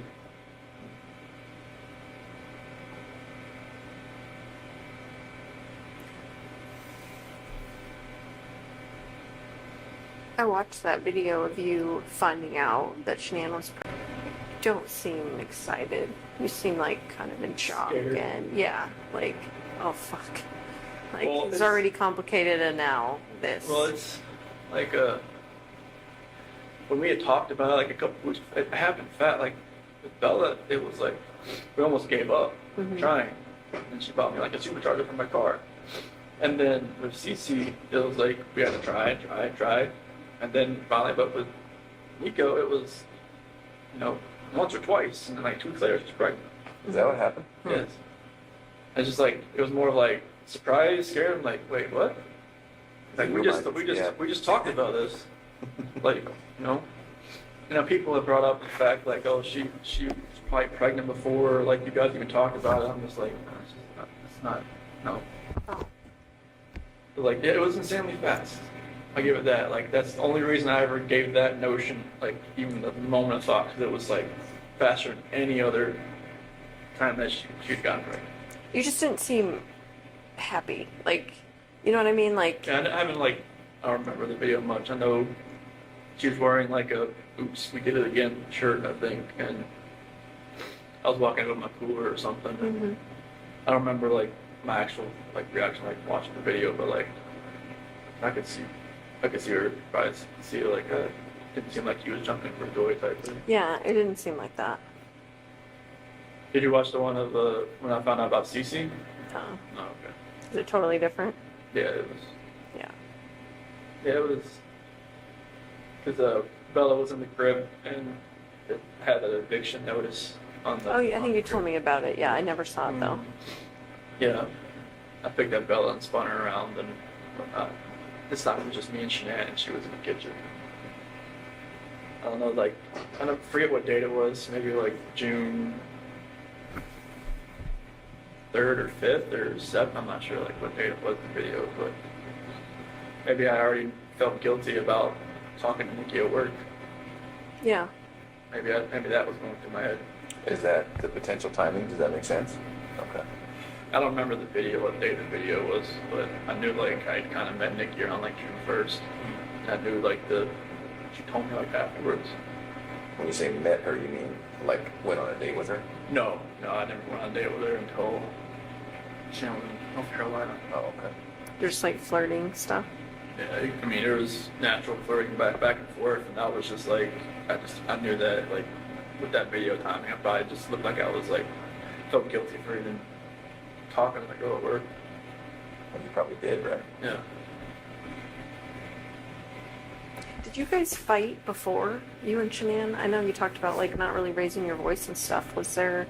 Because I want to say, didn't a neighbor talk about them fighting and stuff? Yeah, but that was embellished and exaggerated, and he retracted that. Oh, he ended up He doing that? retracted that. So. Did you guys ever fight? Did you ever? No, I mean, Was there any domestic violence in your house? Like, No, like we never. this is strange to us to Even have. from her to you, I mean, Yeah. she gets mad when she's pregnant and grabs a knife or No, like scratches you or smacks you around or nothing. No, she'd never like nothing. Okay. That's what makes all this even more hard to understand from my standpoint, and from yours too. Yeah. Did she ever belittle you at all? Did you ever feel that way, maybe? What was that? Did she ever make you feel like she belittled you, or you felt belittled by her? I mean, there's always points like in a marriage where like, you know, the dominant person like, you know, takes control of Sure. everything. But like, you know, my whole life I just kind of went with the flow. Like I never like put myself in the center of attention. I didn't want to be. Yeah. I just wanted to be in the back row. Mm-hmm. So I mean, if she did belittle me, I couldn't pick an exact point or time. So you never really felt that way, right? No, I mean, I always knew I was like, you know, the introvert. She was Right. she took control of most situations. Like when people came over, like, you know, I knew what my role was. Yeah. Like I watch videos of like cooking, you know, or she'd make like powder balls or, you know, or like protein balls or whatever. Yeah. You just don't seem like you want to be in those videos. No. Like I feel like you were being forced to be in those videos. And correct me if I'm wrong, but Yeah, that's what it seemed like to me. I hated being in videos. I mean, I did it for her, because Right. it was for business and Sure. stuff. But like it was, you know, I hated just being out for Yeah. everybody to see. That's why like the whole like the gender reveal thing. I was just like, I didn't want it to be like some live Facebook video. I'm just like, no. Yeah. But like I never wanted to be out there. But I know I'm like. Well, even when she was, because we talk about this a lot, Tammy and I and Dave, even when it was, you know, I think it was Florida on some Lavelle or Thrive thing, and she's like, here we are, and it's all expenses paid, and I was like, I remember looking at you and thinking, like, he is not into this video right now. No, you don't look into any of the videos, I'll be honest with you. I wouldn't be either. Yeah. That's not me. yeah, I get it. I mean, I remember you talking about like she would even post stuff for you, like Oh, yeah. because you're technically a salesman too of Yeah, I was- Lavelle of Thrive. that's- like she put me underneath her, and that like anything, like any of my friends or stuff, like anything I do would help her. Right. So it was just, you know, I would send her pictures. Like I should take a picture with your patch. I'm like, okay, send it to her, and then she'd make a post about it. And she eventually was like, oh, you need to take more control over like your business and stuff. I'm just like, I don't know what to talk about. Right. Like if I wanted to talk to somebody at the mall or at the pool or somebody about this, I just stumble all over my words and just like they'd be like, okay, bye. But no, Yeah. yeah, I'm not a salesman. I mean, she could sell everything you're wearing back to you, Right. and you wouldn't even know it. Like, wait, I just paid $40 Right. for this shirt. I paid $20 for it. Yeah, those videos were not me. I did it just to support her. You know, like she would always say, "Oh, Could you tell her no? Could you say I don't want to be in that video, or was that an option? Probably not. I mean, it's like, you know, she would have been like, "Oh, why? This is to, you know, help our family. This is for, you know, help this and that." You know, so I couldn't have told her no. I mean, it would have made her mad. I would have been like, no. I wouldn't even start that just because it's for the business, it's for the family. You know, I was just gonna try to help out wherever we can. Right. Did that actually make money? Mm-hmm. So not only just more sales, but it actually put money in your guys' pocket. Mm-hmm. Okay. And she made probably in that last year probably as much as I did. On commissions, basically. I mean, I know that's a simplified version of it, but Yeah, I mean, it's they don't take taxes out on it, so. right. So that was like the good thing, and they paid for your car. Mm-hmm. Yeah. So Did they give you an allowance or something to buy a car? yeah, if Or lease it? you're a certain level, like a 12K or above, they give you a car allowance once a month. I'm not sure how they made money, the owners doing that, but they did. Yeah. Unless there's just like an insane markup on the product, which I probably guess there is. Probably is, yeah. I'm not sure how much it costs for them to make it. Yeah. Did you feel like a different person wearing those patches? Especially like the Duo, the Burn. I mean, it felt. I mean, like the Apple Watches. Like if you look on it, like when it tells you your exercise, it says I was exercising like all day. 'Cause my heart rate was like up Oh. just from those patches. Was it full of caffeine or what? They just have something. They had something in them. I mean, the black label ones, the longer black ones, those had caffeine in them. but it never had that effect. I mean, the duo burn ones, the ones that are more of like the fat loss type, it felt like I was working out all day, even though I wasn't. Oh, were you tired? I mean, I know at some points, even Nikki said that, like, I'd fall asleep on the couch, on her couch, while I was talking to her, and then, like, pick back up like I never knew I fell asleep. Which I don't know if it was, like, an insomnia thing or what, but, like, I wasn't sleeping much. You had a lot going on then. Yeah, but that was the only patches I really felt like a real big difference on, just because it felt like I was working out all day. Mm-hmm. You don't feel like they changed your personality or anything like that, though, or do you? I don't really know. I know I just felt different on those than any other patch. I felt like I could just go longer and longer each day. Mm-hmm. And I'm not sure, like, if that was probably a bad thing. Because I don't think I was probably sleeping more than 3 hours a night. So would you when Shanann was gone, would you stay with Nikki and then go home for, like, to get ready for work? Yeah, I just wake up at, like, 4:30 and go home and get ready for work and leave. Get ready for work and leave. And I just work out when I got back home. Mm-hmm. What were the conversations with Nikki as far as at some point you guys were talking about her helping you find an apartment? So what did you guys talk about as far as your future together? That didn't really happen until, like, I got back from the beach. So I told her, like, I lied to her, like, hey, I had talked to Shanann about getting a separation. And that talk hadn't happened yet? No, I mean, it kind of, like, she knew something was going on. Yeah. I mean, we weren't sleeping in the same room, and then she even mentioned the fact, like, hey, Colorado's 50-50 state or something like that. And okay, I guess she looked it up. But that actual talk hadn't happened. I was just like, I thought it was going to happen. Yeah. And so in conversations with Nikki, and I get it. I mean, you're telling her, like, the progress toward the divorce is a little bit more than it was. Mm-hmm. And then so what were you guys planning? So it was more of like she's gonna help me find an apartment that was affordable. That's kind of just around, like, Brighton, or maybe just close to work, like Fort Lupton or something around there. That's kind of like where my area was. Mm-hmm. Did you talk about moving in with her? She didn't want that. She didn't want that? Would you No. have done that if she would have been cool with that? I've been both too soon, I would have thought. It was just, we'd only been really seeing each other, like, almost like a month, or maybe just talking about 2 months. That would have really. But she called her house, like, her apartment, like her, I don't know, like her, kind of like a shield, or kind of like her, she had another word for it, but. Like her safe place? Yeah, like a safe place or something like that.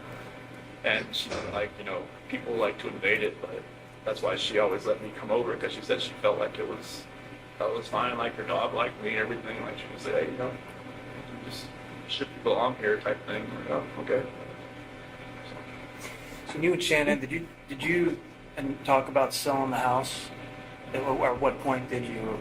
There was some discussion there with Ann Meadows. Yeah, she had sent an email about to Ann about, like, how we would go about, like, selling the house. Yeah. And I think Ann told her about, Ann was always about getting pre-approved. Just like, like, if you're going to sell your house, get pre-approved for, like, another house, so it's, like, much faster. Yeah, so you just quickly transition from one to the other. Okay. When did that happen? Remember? I think it was either right before we left. No, that had to have been, like, first week of August, somewhere around there. I think she may have contacted her. Okay. So the plan was maybe to buy a house. I think you told me in Brighton, you think about buying a house in Brighton. Yeah, just like, from she under liked it. that Adams 12 school system or something. Yeah. So Okay. I think that's what Brighton is. Adams. Yeah. What were you thinking about when you called the school that day, on Monday? I was freaking out. I didn't know, like I was thinking in my head, like, what I just did, what I just done, and I didn't know, like, it was stupid to do anything. Just, I mean, to call school, to call Ann, to call anybody. I mean, they were right to be, you know, suspicious about anything. Like, 'cause I knew I probably sounded eccentric on the phone and out of sorts, and just, you know, I don't even know what they were thinking. They heard me. I think they thought it was weird, but I don't know how you would not sound weird, you know, like you said. So So, are you 100% sure the girls were still around and alive when you drove out? Okay. So that's completely accurate. There's nothing else about that. And they got in the truck. Okay. where did the blanket go? Either probably in the trash can or something. I think. In the But trash? It wasn't like it was still in my truck. Okay. We thought we saw some GPS where you had stopped by near a construction roll-off dumpster. Is that true, or? I think that's like I dumped my clothes in there. So that would have been on the way back to the house. My neighborhood. Yeah. When Officer Kunab was there. Okay. Was it one of those red construction dumpsters? More than likely. Okay. Did you pack new clothes? How did that work? I already have some in there because, like, in case we have like a spill or something. Oh. If you ever get crude oil on you, you don't. Yeah, I have like 2 pairs of boots, all kinds of different stuff in there, just because like just one time I had to clean up a spill and I had defrost on and I had like a headache for like 2 weeks because it's like the crude oil that comes with that. So I always have something in there. So where did you keep them after you took them off? Like, did you just change out there into your new other clothes? So like I dumped my clothes in that dumpster. But that wasn't that on the way back? When you were coming? Like, you'd already worked the whole day, Yeah. right? I'd work like till like 11 or so. 11. Yeah. So that was back when Nicole Atkinson. Yeah, when she was at, Yeah, when she at my called. house sitting in the doorbell, that's when I Right. knew someone was at the house. Right. Did you think right then, like, oh fuck, like here we go? Or what were you thinking then? I didn't even know why she was there. I was like, I didn't know, like, maybe she had an appointment or something with Shanann. I didn't know. What did you think, like, that day, like, what you were gonna say?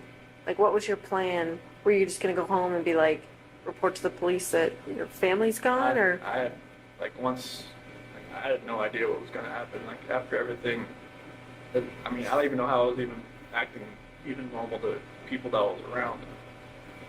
Because when, like, Troy and Cody and Chad and Melissa and all them, like, you know, when they showed up on the site, I don't even know how I was even being somewhat even coherent what I was saying, but apparently I understood me. So I didn't know what was going to happen. Like I said, this wasn't like something like some Criminal Minds type. Like, well thought out? Yeah, it wasn't nothing like You're that. just minute by minute at that point. I had no idea what was going on. So once the girls were gone, was it also just a minute by minute thing as far as the oil tanks? Yeah, I didn't know what to do. I mean,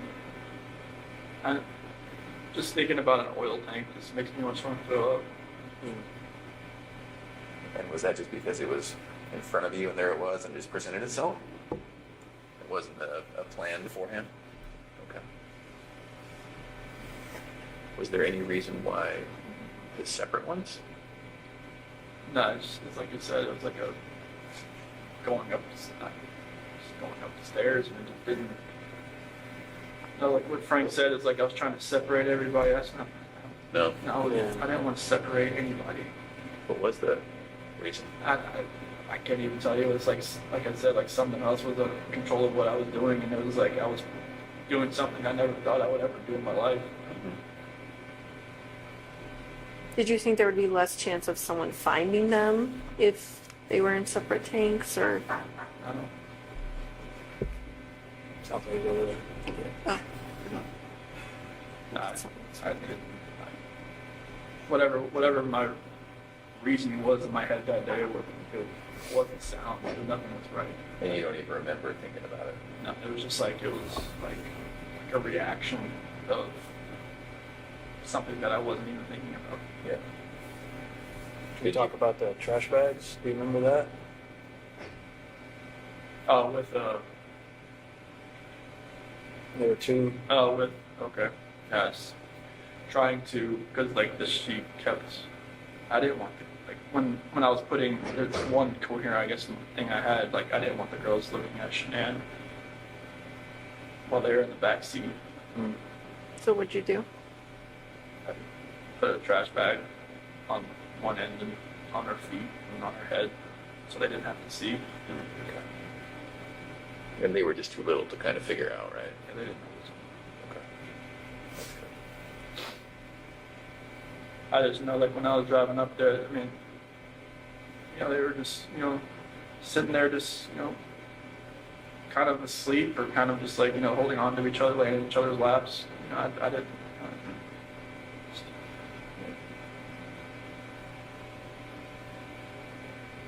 Do you remember having any thoughts or thinking about why not just putting them all together with Shanann? Honestly, it was just happening so fast. I had no time to really have a thought that was my own. Okay. But I wasn't like dutifully trying to separate anybody passing away, trying to keep anybody separate. And everything, Frank, Sandy, and Frankie said, like I don't hold it against them. I mean, they can hate me for. They have a right to hate me for the rest of their lives. They don't hate They you. don't. In fact, while we're on the subject, I speak with them weekly, and I told them that we were going to come here and then hopefully would speak with us. And they told me to tell you, understandably, they're devastated. But they actually said that they love you. They still love you. And Sandy explained it. He's our son-in-law for 8 years. I can't just turn that off. So they don't hate you. They don't. That's amazing to hear that. Yeah. Well, and I can tell you, Sandy was the one that was most resistant to penalties in this case. And she told me that from the very beginning. That she didn't want that. Scott's decision. It's not her decision. And then she told me that even then. So it's not just a one-time thing that she has said it to me. It's been over the whole course of the event. So that's probably one of the most honest things someone's ever told me. So it's pretty amazing. Faith is. She's obviously a believer. So am I. I get it. So I understand it. That's amazing to even hear that. Yeah. Good people. I would have figured they would have hated me for. They don't. I mean, yeah, anybody would think that. I certainly would have, but I have to admit I was surprised, really taken back by that. But they certainly don't. What did they say when they knew you were coming out here? They said they want to know details because they need closure, and that's really all they want. And they want to keep it private. Yeah, I said, absolutely. We'll talk to them about what you told us, and just so they can put it past them, because they're having a hard time dealing with it and trying to get past it all. And I think that may help, just to know. Closures,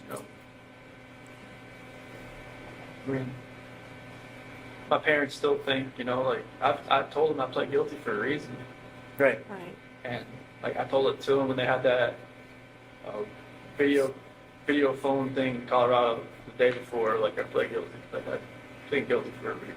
Like I didn't just, I knew other people were watching. I didn't just go in and just say anything. Mm-hmm. Like they seemed to take it and be okay. And What made you do that, Chris? What made you plead guilty? I didn't want anybody else to. I didn't want them to go through this for 2 or 4 years. I didn't want my attorneys to lie for me for 2 to 4 years. Like they would have done anything I told them to do. Sure. That's what they're. I don't see how they can do that. Like That's what attorneys do. You know, like they take their defendant and they say, like, what happened? Okay, we'll go with that story.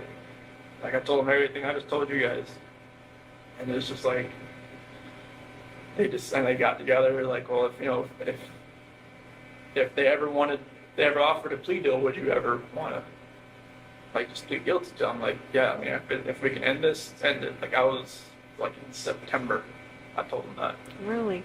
Yeah, they like, but you know, it was way too early, and prosecution was still doing their investigating, still grabbing evidence and all kinds of stuff, and that wasn't even really on the table.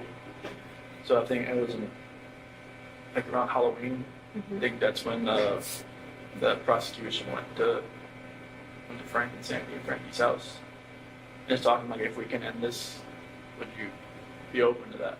And that's when, like, you know, like the whole death penalty and everything, all that conversation happened. And I guess they were surprised that it would just be over. Yeah. And We were all in shock. I'm not gonna lie. yeah, that was like, It's like we were going 100 miles an hour, and then we just hit a brick wall. Like that's what it felt like to all of us. So I mean, obviously you had more time to yeah, I mean, I mean, contemplate it than yeah, us. I told John and Kate and Sophia and everybody, Amy, hey, it's like, if we can just stop this, and like, I know it's, you know, everybody's telling me to fight this, you know, there's no like, there's like, everybody's saying there's like not enough evidence to such this and that, and I'm just like, no, this needs to end. Like, I don't want people to have to, because for Frank and everybody to have to fly back to Colorado every single time and get reminded of this, like, I'm not sure, it's never going to go away, but to actually have to come and talk about it, have other people talk about it, have, you know, all three of you get on the witness stand and say, you know, what they saw, what they've seen, you know, what they heard on tapes and everything like that. It's just like, I don't want people to live that over and over and over again for years. Like, if I could just end this for everybody, and then like, if there's any closure at all, they could start then instead of like 2022. But you know, like, you know, and everything just like, 'cause I know it'd only get worse for everybody. So did it have anything to do with you not having the death penalty?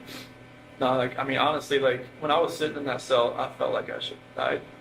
I mean, I was listening to everybody telling me, like, hey, if you do this and this, you can hang yourself in that cell. You could do this and that. They were like telling you stuff. Yeah, you could drown yourself in the toilet if you wanted to fill your toilet bowl up or something like that. It was they'd been there a bunch of times. And, like, you know, at one point, I was listening to them. Mm-hmm. And I was like, you know, I just felt like maybe there's a different purpose for me somewhere. You know, maybe it's here. I don't know. Like, I prayed to God every day that He would move me away from Colorado, like, move me away from like the DOC there, because I just knew, like, 'cause they were saying there was a hit on me. They said if I was going to a DOC in Colorado, like, I'd last a week and I'd be dead. Because of, like, the gangs and all that kind of stuff. And so, like, I just felt like God moved me here for a reason, and I'll, you know, hopefully I can help people that way. But, like, I didn't want my family, I didn't want Shanann's family, all of our friends, like, you know, having to go through that, because after a while I knew it was like, this stuff was everywhere. And I knew, like, all her Thrive friends, everybody, that was just like, it would just broke, just put that hole in their heart just a little bit bigger every time. I didn't want that. I knew it would have gotten worse. I didn't want it to get any worse than it already was. Did you ever think about, well, you know, it could be very believable, what I told him, it could be very believable that Shanann did, you know, end the girls. And so maybe if I tried to convince people that, maybe if I fought with my attorneys on that, maybe I could lessen it somehow. Did you ever think about that? Honestly, I never even thought about the story until you guys mentioned it. Yeah? I wondered. I never even thought about it until you guys mentioned it. Or what did you think about it once it got mentioned? It's just like, I just went with it. I didn't, like, you know, I knew my dad was out there. I knew it was like, you know, I knew they would probably believe it because, you know, my mom and my sister just never really liked Shanann.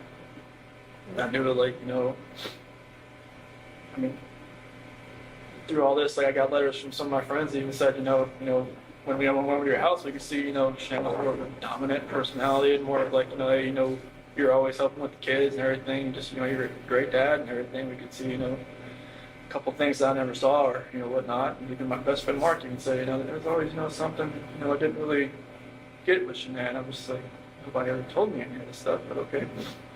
But yeah, I never thought about that story. And, that's what my attorneys were going with. And then, like, I think it was probably the second week I told them, like, what had really happened. What'd they say after that? They were quiet. They were writing it down. They said they wouldn't judge me, so I told them. I told them everything that happened. And they, appreciated, like, I guess, most of the time, their defendant or their, defendants don't, like, tell them actually what happened. No. Yeah. They just, tell them, all right, get me out of here. This is what happened. But I told them what happened. I didn't want them going, if this was going to go, like, anywhere in courts, I didn't want them to be under a false pretense and, like, get surprised. So I know, like, there was probably things that you guys probably knew that, I mean, if I lied to them and just tell them, no, this is what happened, that it would have, like, made them look, foolish and say, they appreciated me telling them that, so now they would be prepared. And that's when they were saying, like, if it was ever, if we ever went to them, the prosecution, and say, if we could end this, would I be open to it? I'm like, if it could end, end it. I know there was like, wasn't her phone found on the couch or between the couch cushions? Like, did you plant all that I stuff? just threw it in there. You just threw it in there? Why did you do that? I don't know what was going on that morning. Like, even like, her watch, her phone, like, if that was actually, like, if I'd planned this, I would probably just take it out to the field or something, But, What about her ring and stuff? What were you thinking about that? It's like, maybe she actually really wanted a divorce. Maybe she didn't want to fix it. Just put it there on the counter. She took it off? Or did you take it off? I took it off. Okay. Oh, so that would look like she was saying, I want a divorce, I'm leaving it here when I'm taken off. I see. So the phone and her watch and the couch, was that morning before you left to go to service? Okay. That's, I think, Nicole's son found it or something. Yeah. What other things did you do that maybe we even missed? Tried the phone and the watch. I think I threw the therapy book she wanted me to read in the trash. That was that morning? I think so. Were you trying to make it look like she threw it in the trash? I don't know. I just Oh. I just didn't think nothing was ever gonna work again. So I didn't know what was going on. Did you go down to the basement? I thought the basement door opened. Yeah, the door is open, but yeah. So there was a lot of movement, I think it was around 4:26 or something. And the garage door opening, the basement door opening, and then of course the living room sensors and all. Do you remember what you were doing all during that time? Other than You had a going lot of in and out steps. the garage. I'll just say that. Okay. So like the basement, I'm not sure. I mean, the only thing I really have down there is my workout, the bench press workout. Do you remember going down there for anything or opening that door for anything? Did you think about, well, maybe I'll take her out that way, or is it a walkout basement? No. I wasn't at your house. Okay. That's like a garden level basement. So Okay. But I don't remember really. I don't think it worked out that morning. Like, were you packing your lunch in the kitchen? Like, did you have to Yeah. do all that normal Yeah. stuff? Yeah. Okay. Yeah, I packed the lunch and everything. Did all that. But I don't remember about the basement. Unless I just worked out that morning, I just don't remember. I don't think it did. So one of the more, Unless there was a trash bag down there, that Yeah, you got trash bags from there. maybe there wasn't any in the garage. I went down there and got one. Do you normally carry a roll of trash bags in your truck? No, So there was a roll in your truck. I was. Yeah. Maybe I just grabbed it and brought it with me in That would have been kept in the basement, maybe, the or basement or the garage. the garage. I'm sorry, what were you saying, Graham? Um, one of the more kind of poignant or tender moments in all of this was seeing you with your dad when he came in. What was it like when you picked him up at the airport? It was very strange. It was kind of like I almost knew this was probably the last time I'd ever see him on the outside. In my head, I knew that. Yeah. What'd you guys talk about? Honestly, like he just wanted to talk about sports. He just like, he's always kind of like, distance himself from like a problem type thing. Like, when, like if there was ever an issue or anything like that, he always want to talk about, like, just bring up, like when I would try to get him to quit smoking, like all the time, like that's after like I graduated high school and whatnot, he would. Are you talking about cigarettes? Yeah. Okay. And he would always like just change stuff. He'd be like, oh, you know what happened in the race, football, or something. I mean, he just never wanted, like, he said, okay, oh, yeah, I'll get to it, and he just boom, something else.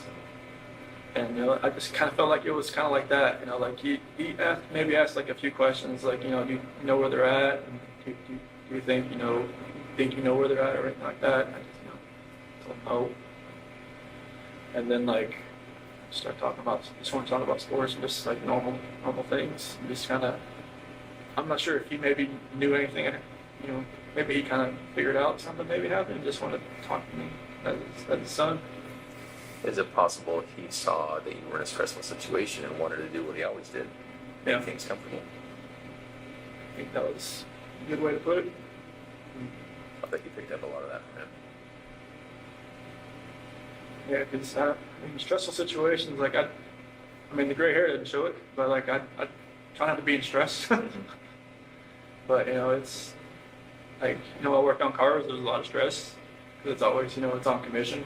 You get paid what you do, not by showing up. So then Darko was a little less stressful. I got paid just to be there. But, Was your dad's marriage like yours and Shanann's marriage, as far as like your dad was the more passive one and your mom was the yeah, more my mom dominant? was always the more aggressive one. Was she like Shanann in a way? I mean, were you attracted to Shanann because she was kind of like how your mom and dad's relationship was, or? It was like, it almost mirrored like her mom and dad's relationship, honestly, because her dad's like my dad. They're both like kind of calm and cool. Like I could see that, yeah. And her mom is very. Sandy rules that roost. Oh yeah, yeah, very. And it's just like I kind of related it to that.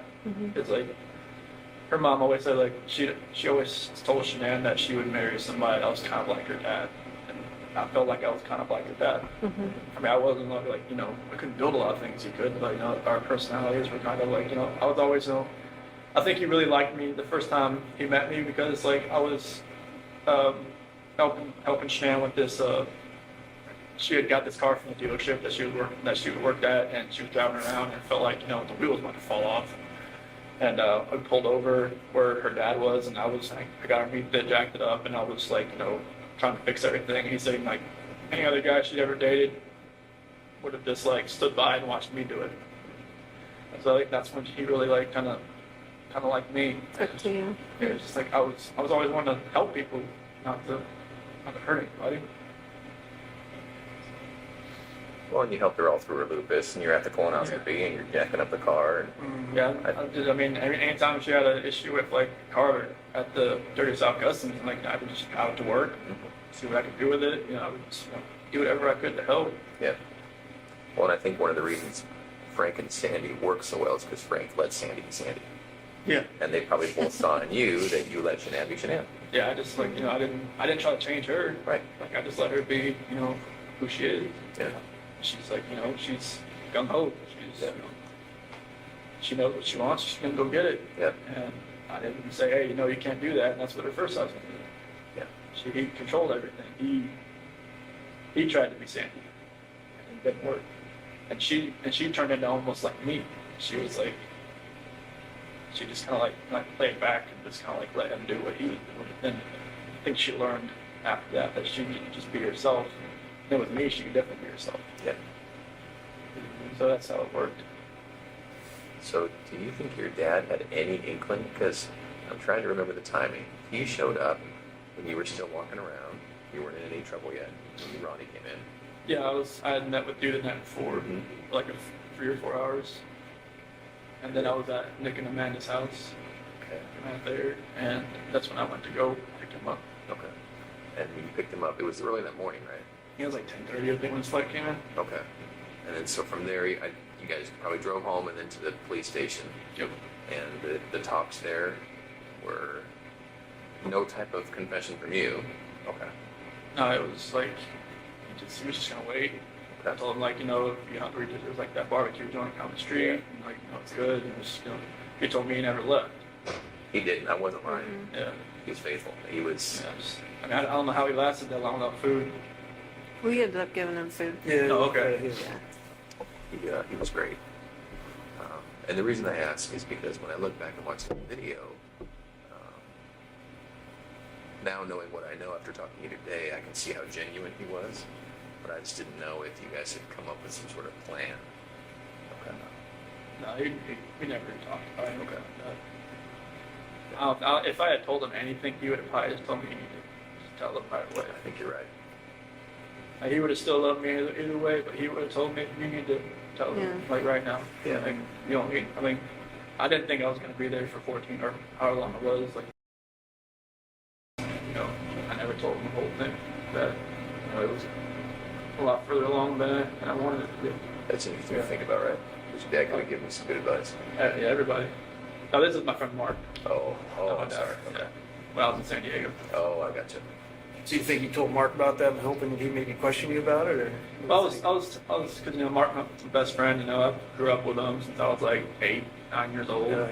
So, like, he had been married before, and it didn't work out. I guess they were stationed together or something, like, over in Korea. And,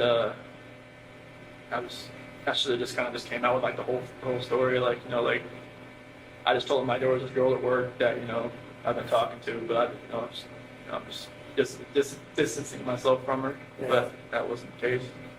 I was just letting it, you know, exponentially get worse. Right.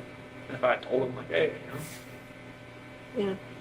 he would have been like, whoa, man, like, all right, take a step back and look. Yeah. Right. And, like, don't, like, fall into that trap, being you're going to be alone for 5 weeks. And there's times I wish, you know, like, maybe Shanann didn't have to go away for 5 weeks. Maybe we all just went for 1 week. Yeah. Nothing would have ever happened. It's only, I mean, 5 weeks alone, that's the only reason really that was even almost even allowed to happen.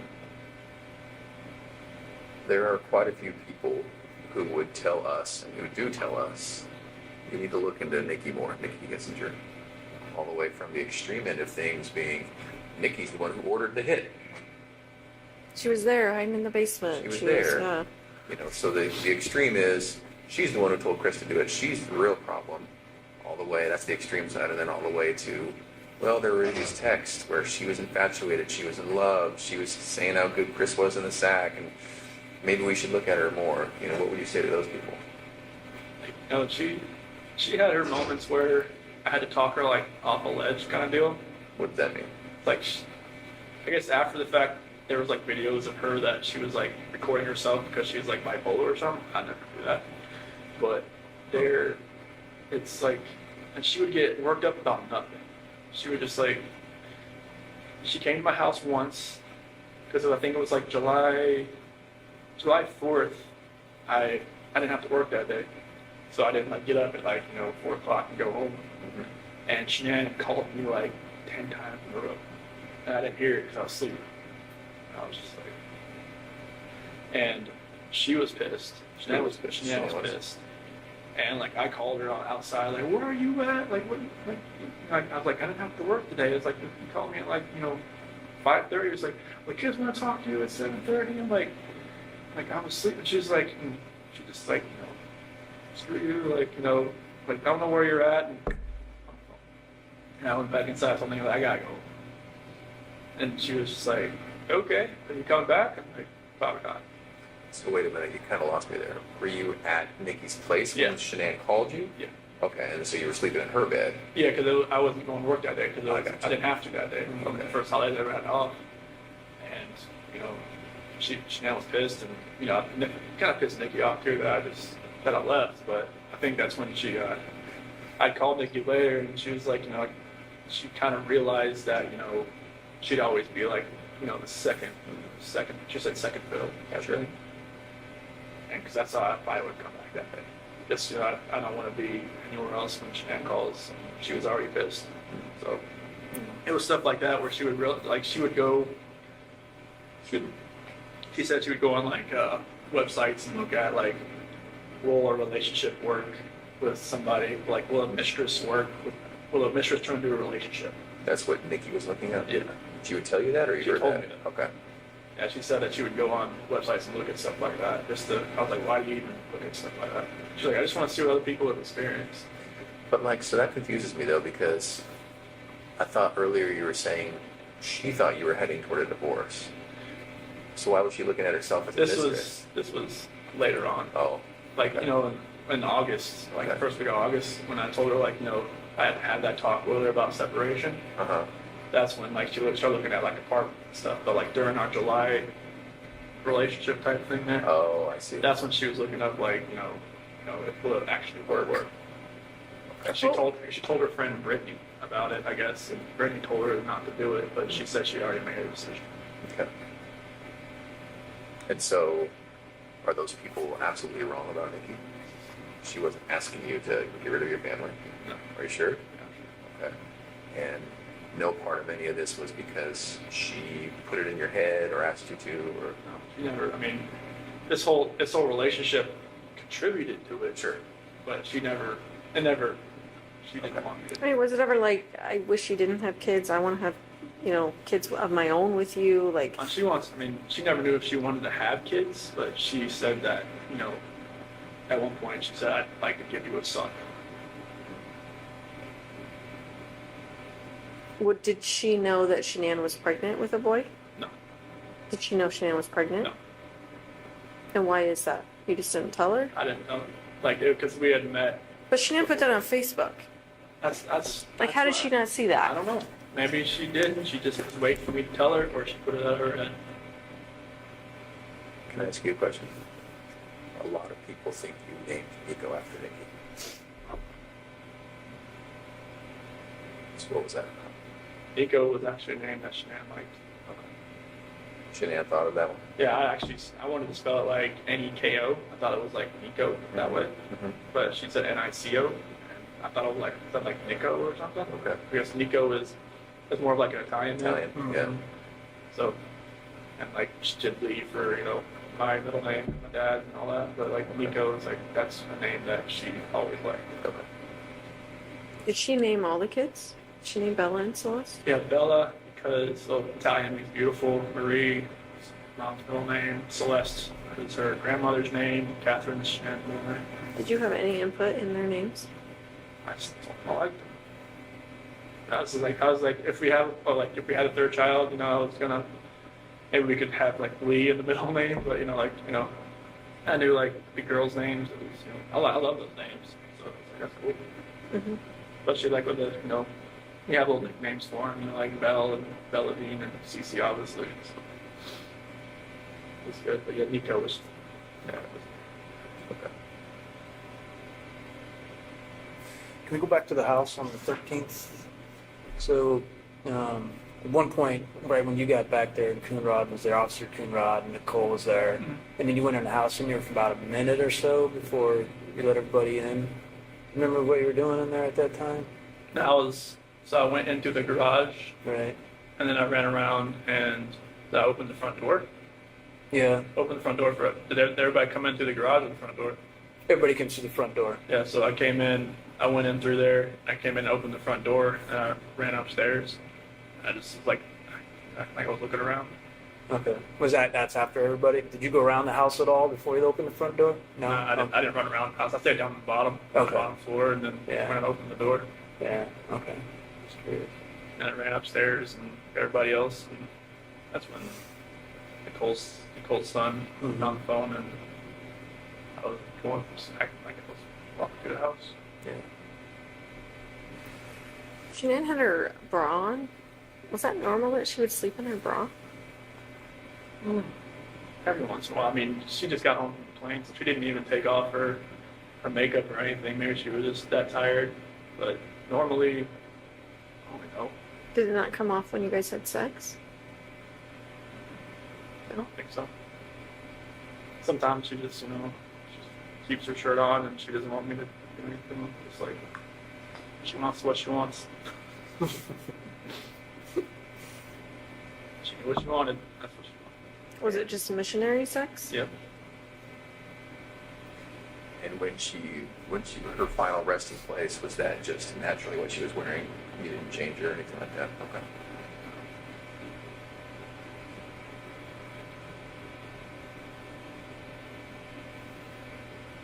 Did you have to see any of that stuff?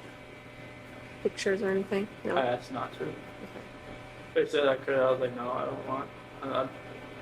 I've prayed for those hazmat workers that I'm sure it was hazmat, right? That had the. We were part of it. Yeah. And like, We were all there. We were all there. I'm sorry. Yeah, I never wanted to see it. I prayed for that. I'd rather have to be there. I never wanted to know what the aftermath was. And they said, like, if this ever got like a preliminary hearing, that I would have to see them for an initial reaction. I was like, prepared and not have a reaction, an initial reaction. Do you feel like your lawyers were fair to you? Yeah. Yeah, they were my only human contact, really. Yeah. But they're kind of like, almost like a guidance counselor, almost. Yeah. Did you feel like you were driving the bus, though? With your decisions you made, Yeah, or I no? was like, there was a lot of things I didn't really know what was going on behind the scenes. Like, Sure. maybe there was a lot of things they never told me. Like, like stuff that came out, like, afterwards. Like, the whole Nikki Kessinger article in Denver Post and all that kind of stuff. They told me, like, afterwards and everything. But it was... I always felt like anything I was telling them, they were going to do. Like, the whole taking the plea deal and everything, I told them that's what I wanted to do. And they asked me, like, seems like 100 times, are you sure you want to do this? Are you sure? Like, once you sign this, like, I guess, like, up until sentencing, I had the time to, like, back out. But, like, they always, even before we walked in the courtroom, like, are you sure? So, yeah, this is it. Like, okay. They never told me this is what you have to do. Mm-hmm. They always just said, this is your decision, like, if you want to take this farther, and John said he was ready. He had all kinds of motions written and all kinds of stuff that were, like, really creative, and because he'd never been in something like this before, and he was ready to fight. And I was just like, I didn't want you to have to do that. Not for me, not for something that the story isn't true. Because it would just only got worse. Right. For everybody, for all three of you, for everybody that was involved in it. Are you still glad you did? Yeah, I mean, I never thought I'd be in prison the rest of my life, but like I don't want people to have to keep going through this every day of their lives, knowing that there's a trial hanging over their head, or I mean, if it ever got that far, I don't know. Yeah. But like, I didn't want people to have to relive it every day. Yeah. Did they have to ever see the pictures? Say that again? Did they have to ever see the pictures? Frank and Sandy and all that? No. I didn't understand that. They saw some things. They didn't see anything bad. Okay. Yeah, we shielded that from them. That's one thing. I just didn't want them to have to see anything or hear anybody talk about anything or any part of it. Or like, anybody bashed their daughter, like anybody to ruin, like, to hear what, some of my friends had a negative, impact on her, from her, or like had a description of her that didn't match, something like that. I didn't want them to hear that either. Like, I didn't want them, like, anybody have to trash her memory. Like, I wanted, like, them to know, like, she was, she's a loving wife, she's beautiful, she always helped everybody else, all her friends, her Lucas friends, everybody. I just wanted, I didn't want anybody to take away what she did. We twice. tried to get you to say that night. I know, I but do you remember I that? remember. I was just like, I know you obviously weren't ready to say that then. I know. It's like, you know, like after my dad left, we both came in like, all right, we got most of the story. Let's get to the true story. I'm just like, I just wanted to bang my head against the table. But in the end, I think you did the right thing. And even though it's hard to hear, there's a lot of people who thank you for what you did. You know, I think your whole life has been thinking of others, except for one brief moment. You know, I think you really did think of others when you made that choice. So I personally thank you, right? Because it would have been hard for the three of us to go through about this hard, and for everyone else about that hard, right? It was anybody that was family or friend, Right. and you know, just exponentially harder for everybody. Yeah. You did the right thing. So you haven't told your parents what happened? You just told them I'm pleading guilty for a reason? Yeah, I've told them like on the phone even because they're still. You should fight it. You should get... They've got letters from like Australia, from England. I mean, of like the 35C in Colorado and stuff, like, you know, improper counsel or something like that. Ineffective counsel. Ineffective counsel, and I mean, some of the stuff they've they've said about, you know, the dry patch, how it's not like FDA approved, how it can alter somebody's mind, like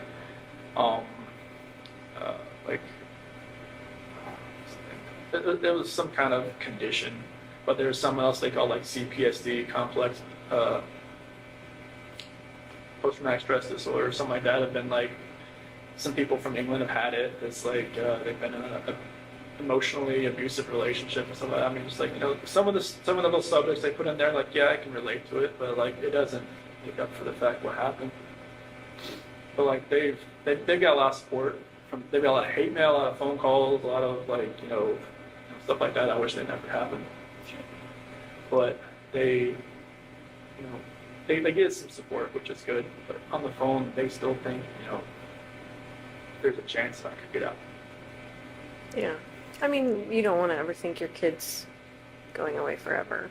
Like, I mean, they you don't want to just tell fathom me, that. they tell me to fight it, like, you know, they don't, not every day, but on their bad days, Yeah. they'll get a bad message or a bad letter, and I'll just kind of revert back. Is it more your mom or your dad? My mom, she loses it a lot. Yeah. On the phone, my dad's usually trying to, you know, like, hey, don't talk about this stuff on the phone with him. Because it's just gonna rile you up, and it's gonna make him go back to his cell, and he's gonna think about that all night. Right. And that's what happens a lot. Yeah. Would you ever want them to know what you're telling us today? I'd rather just tell them myself. Yeah. So they're coming. I think they're gonna try to make a visit in like May or so. So they don't, do they still think that Shanann killed the girl? They still believe that, even though I told them I pled guilty for a reason, but they think that I was, their words, like, railroaded by really, Yeah. because they, you know, they felt like they pressured me to do it. Yeah. To, Do you feel like that? No. they asked me plenty of times. This is like, you know, they wanted to fight. Like, if I said fight, they would have just, you know, Yeah. gone and, Put on their gloves. yeah, just went in there and did it. You know? Yeah, it's like, no, I can't have you do that.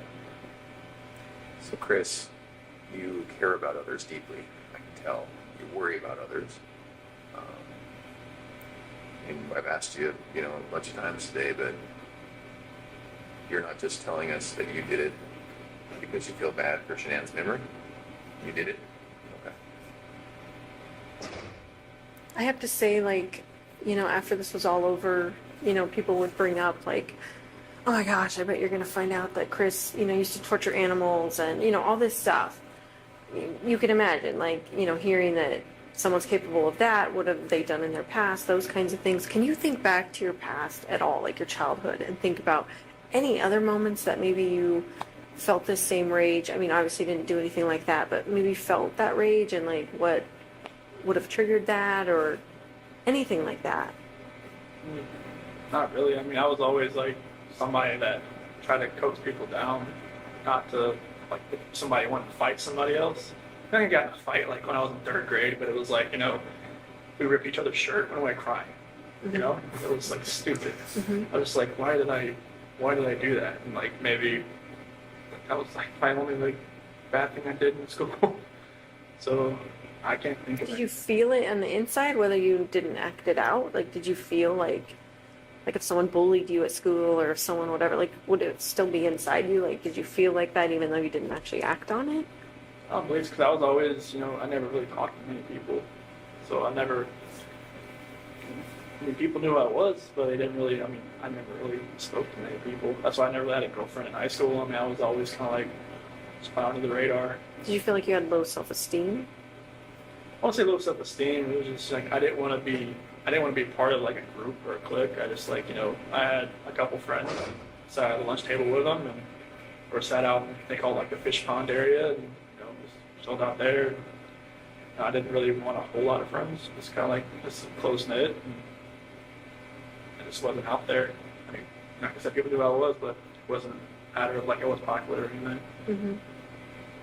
Can you attribute that to anything in your childhood? Why you were like my that? sister was always the popular one. Uh-huh. She was more like my mom, like more like outgoing, and like me and my grandma would always sit outside in middle school waiting for her to come out and pick her up, and she'd always be the last one out. She'd talk to everybody, and my grandma would always like, "Where is she at? Just let she know we're waiting."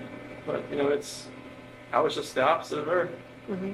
And I was like, sometimes you have kids that are like the same, and some of you have opposite. Me and my sister were completely opposite. Maybe I was the one I wanted to be. Drew on that, right? I didn't want to be a guy. Mm-hmm. So there was not really like bullying or not like I remember. Nobody ever really came up to me or wanted to fight me or. Never got made fun of. Never.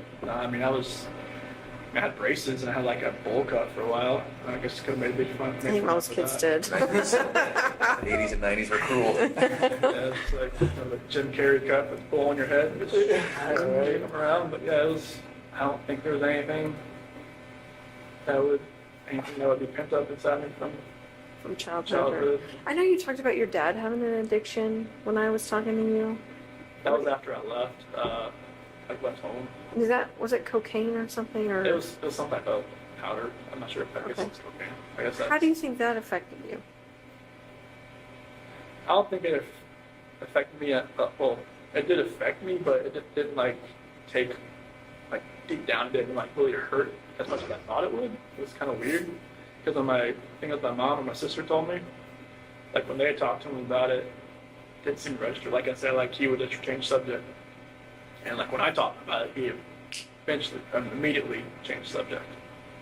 I was like, because they found like cuts on his like CDs and stuff where he would like Oh. separate it and stuff like that. Because he had a car dealership. He find guys that do that kind of stuff all the time, I guess. But he was just coping with like I never came back home, and because before I met Shanann, and it was just. Did you feel guilty that he's now using drugs because you never came back home, like he lost his kid? I never really knew why he was doing it. After the fact, I knew it was because he was coping with that, but I never knew why he really actually turned to drugs. My mom thought he was having an affair because all this money was going somewhere else just for the drugs. But like myself, I never used drugs, so I always try to tell him like, hey, like what's going on? Like why you need to use this? And just like you could using this for a whole lot better things. Just don't throw your life away. Like because you could see in his face, like it's like eyes like everything was getting like like the blood through your face, and like your skin was getting all loose, and like he was losing a lot of weight. Mm-hmm. His nose was bleeding all the time, and all kinds of stuff like that. And I was just like, hey, you smoked like every day of your life since you were like 15 or 16. You're like, I can't get you to stop that, but I can get you to stop this. Right. And he put it away, I guess, pretty quick after I talked to him about it. Do you think you were closer to your dad than your mom? Mhm. Yeah. Yeah, we always went to races together, and he always came to my sports, played for a couple school sports, right ball, all that kind of stuff. Yeah. Mom would come too sometimes, but my dad was always there. Yeah. Even if I wasn't playing, he'd just come there just in case I can't win in there. Oh. So that's cool. Yeah. Well, I wondered if they hadn't visited because they weren't ready to visit, or if it was a money thing, or like Is it here? getting the or- time off. Oh, no. Yeah, you Is like. it here? Yeah, visit here. Well, I just told him like, well, we can't drive in the snow, so it's kind of like, you know, I don't want. These roads are bad. Yeah, it's I think it's like an hour from either Madison Airport, whichever Yep. way it is. I told him like wait till springtime. Good advice. Yeah. Pretty brutal. It was yesterday. Do they have money to get here? They sold my toolbox to get some money to come out here. Okay. So yeah, so they'll come out here like they said April, but I was like, you know, just maybe push it till June. They said they can somehow have a blizzard out here in April Yeah. sometimes too. Like The late spring blizzard, yeah. so the lake effect stuff's crazy. Yeah. Mhm. And how are you doing mentally? I mean, the first time when I first got, I mean, I didn't know I was coming here. Obviously, I mean, when I was at DRDC, like Swooped you up, didn't you? I was there a week. Like first day I got there, they put me through the ringer. Like I had like 11 tests to do, like mental tests, like reading, math, all kinds of stuff to see where my IQ was, and then I just sat there the rest of the week. And then Sunday came along, and after dinner they said, "All right, strip down and put this on." I'm like, okay, and then walked outside and put me in the van. I'm just like, good. I had no idea what was going on. And they stopped in Sterling, which really freaked me out. I was just like, I don't want to do this because I heard so many horror stories about that place. And they just stopped to use the bathroom, and then we kept going. In the prison? Do they use the bathroom at the prison? Yeah, it was like at the watchtower outside. Oh. And we went into Nebraska, sheriff's office there, and then another sheriff's office in Iowa. Used the bathroom, ate breakfast, and then got here. I asked him, I only talked to him once. I'm like, can you tell me like where we're going? Like just to destination state? He was like, I don't know. So it was like one of those like transport vans, like where it was like at just the middle where I was sitting there, and I could see out the window, and I could see like they would put in an address each time. Like they had like 4 sets of addresses to each one they had to go to. They just would never tell me where we were gonna end up. What did they say your IQ was? I know it was like 140, 35 or something like that. Is that high? I don't even know what. That's good. That's above average. Yeah. Yeah, it was tipping back to high school for real. I'm like, Train parts of the city on all that stuff.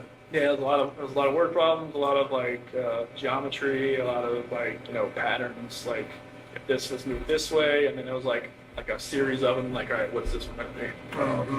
Just a lot of stuff like that. But like the further you got along, the harder it got. I was just like, it's like great. It was like they give you this little take that pen and take the little tube out in the middle, and that's where you're using to fill in these little Scantron sheets and everything. I feel like I was in high school again. Do you know how long you're going to be here? Neither do I, by the way. Do you know, are you going to get a job? If since I'm staying here, or since I've got staffed here, that you have to work. Oh, so what's your job now? I don't have one yet. Okay. They haven't moved me out of the acceptance and evaluation, assessment and evaluation You're project. still in that phase? Okay. And how long will that take? Oh, right now, like since I've been staffed here, I'm just waiting for them to move me over to a different unit. And are you in Gen Pop right now?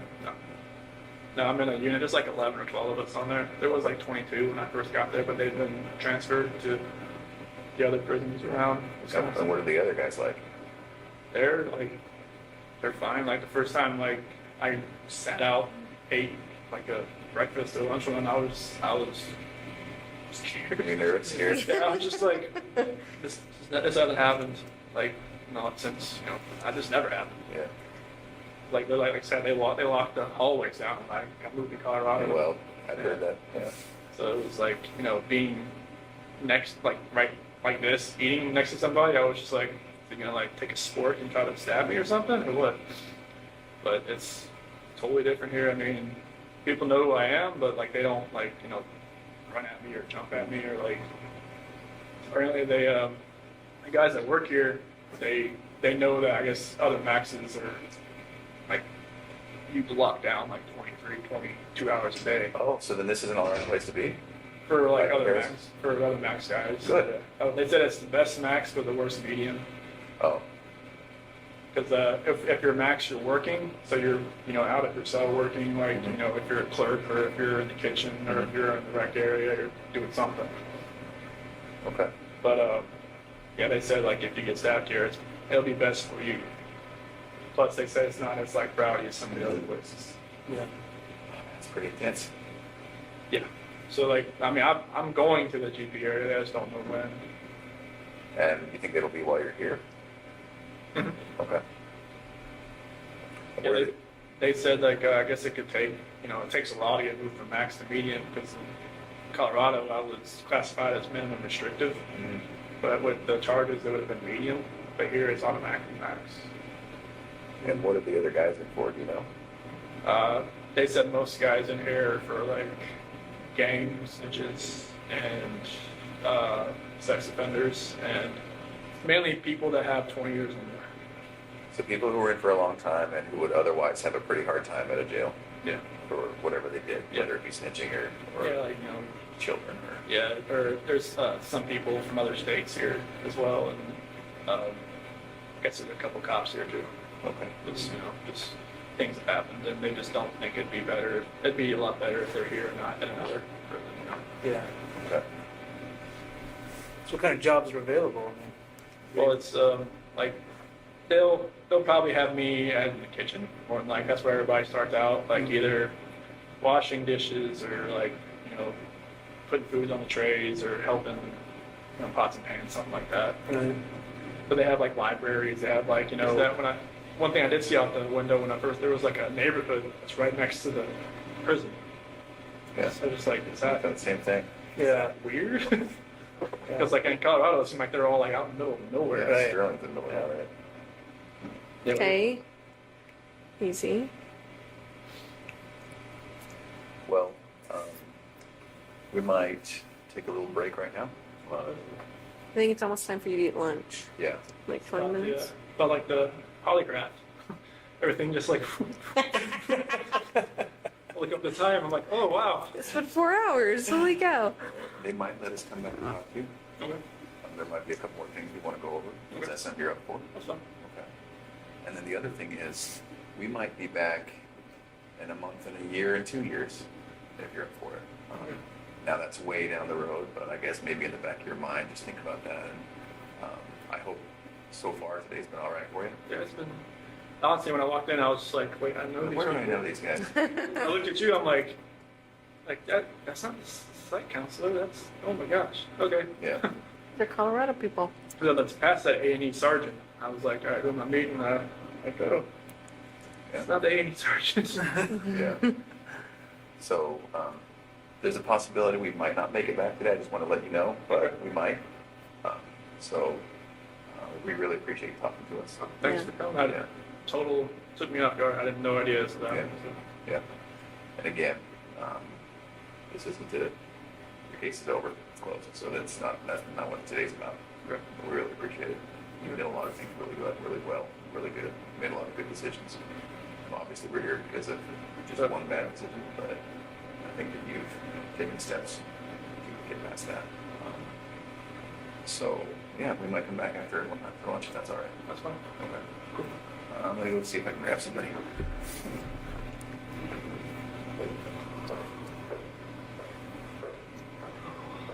So that's what you guys plan to. Yeah. I think I had the better drive. I think you probably did too. Mine was like 50 minutes. Theirs was like 2 hours. Yeah. It was snowing. It's pretty snow, nasty Lake out there. effect. Yeah, the wind's blowing. Not like wind like Colorado then. So it's a hell of a lot colder. Yeah. Well, and yeah, the roads aren't getting cleared like they would get cleared in Colorado. I think they just have so much. Yeah, you it know, just that- comes in and just dumps. yeah. Colorado it just melts within a couple hours Right. here. Just honestly, I haven't seen it melt here since I've Well, got. that's the thing. Everyone's Yeah, it's houses are just piles. piled, like, oh, it's the next snow, and they just pile it on top. So it doesn't look like anything melts, No. which is the problem. So Yeah. Okay.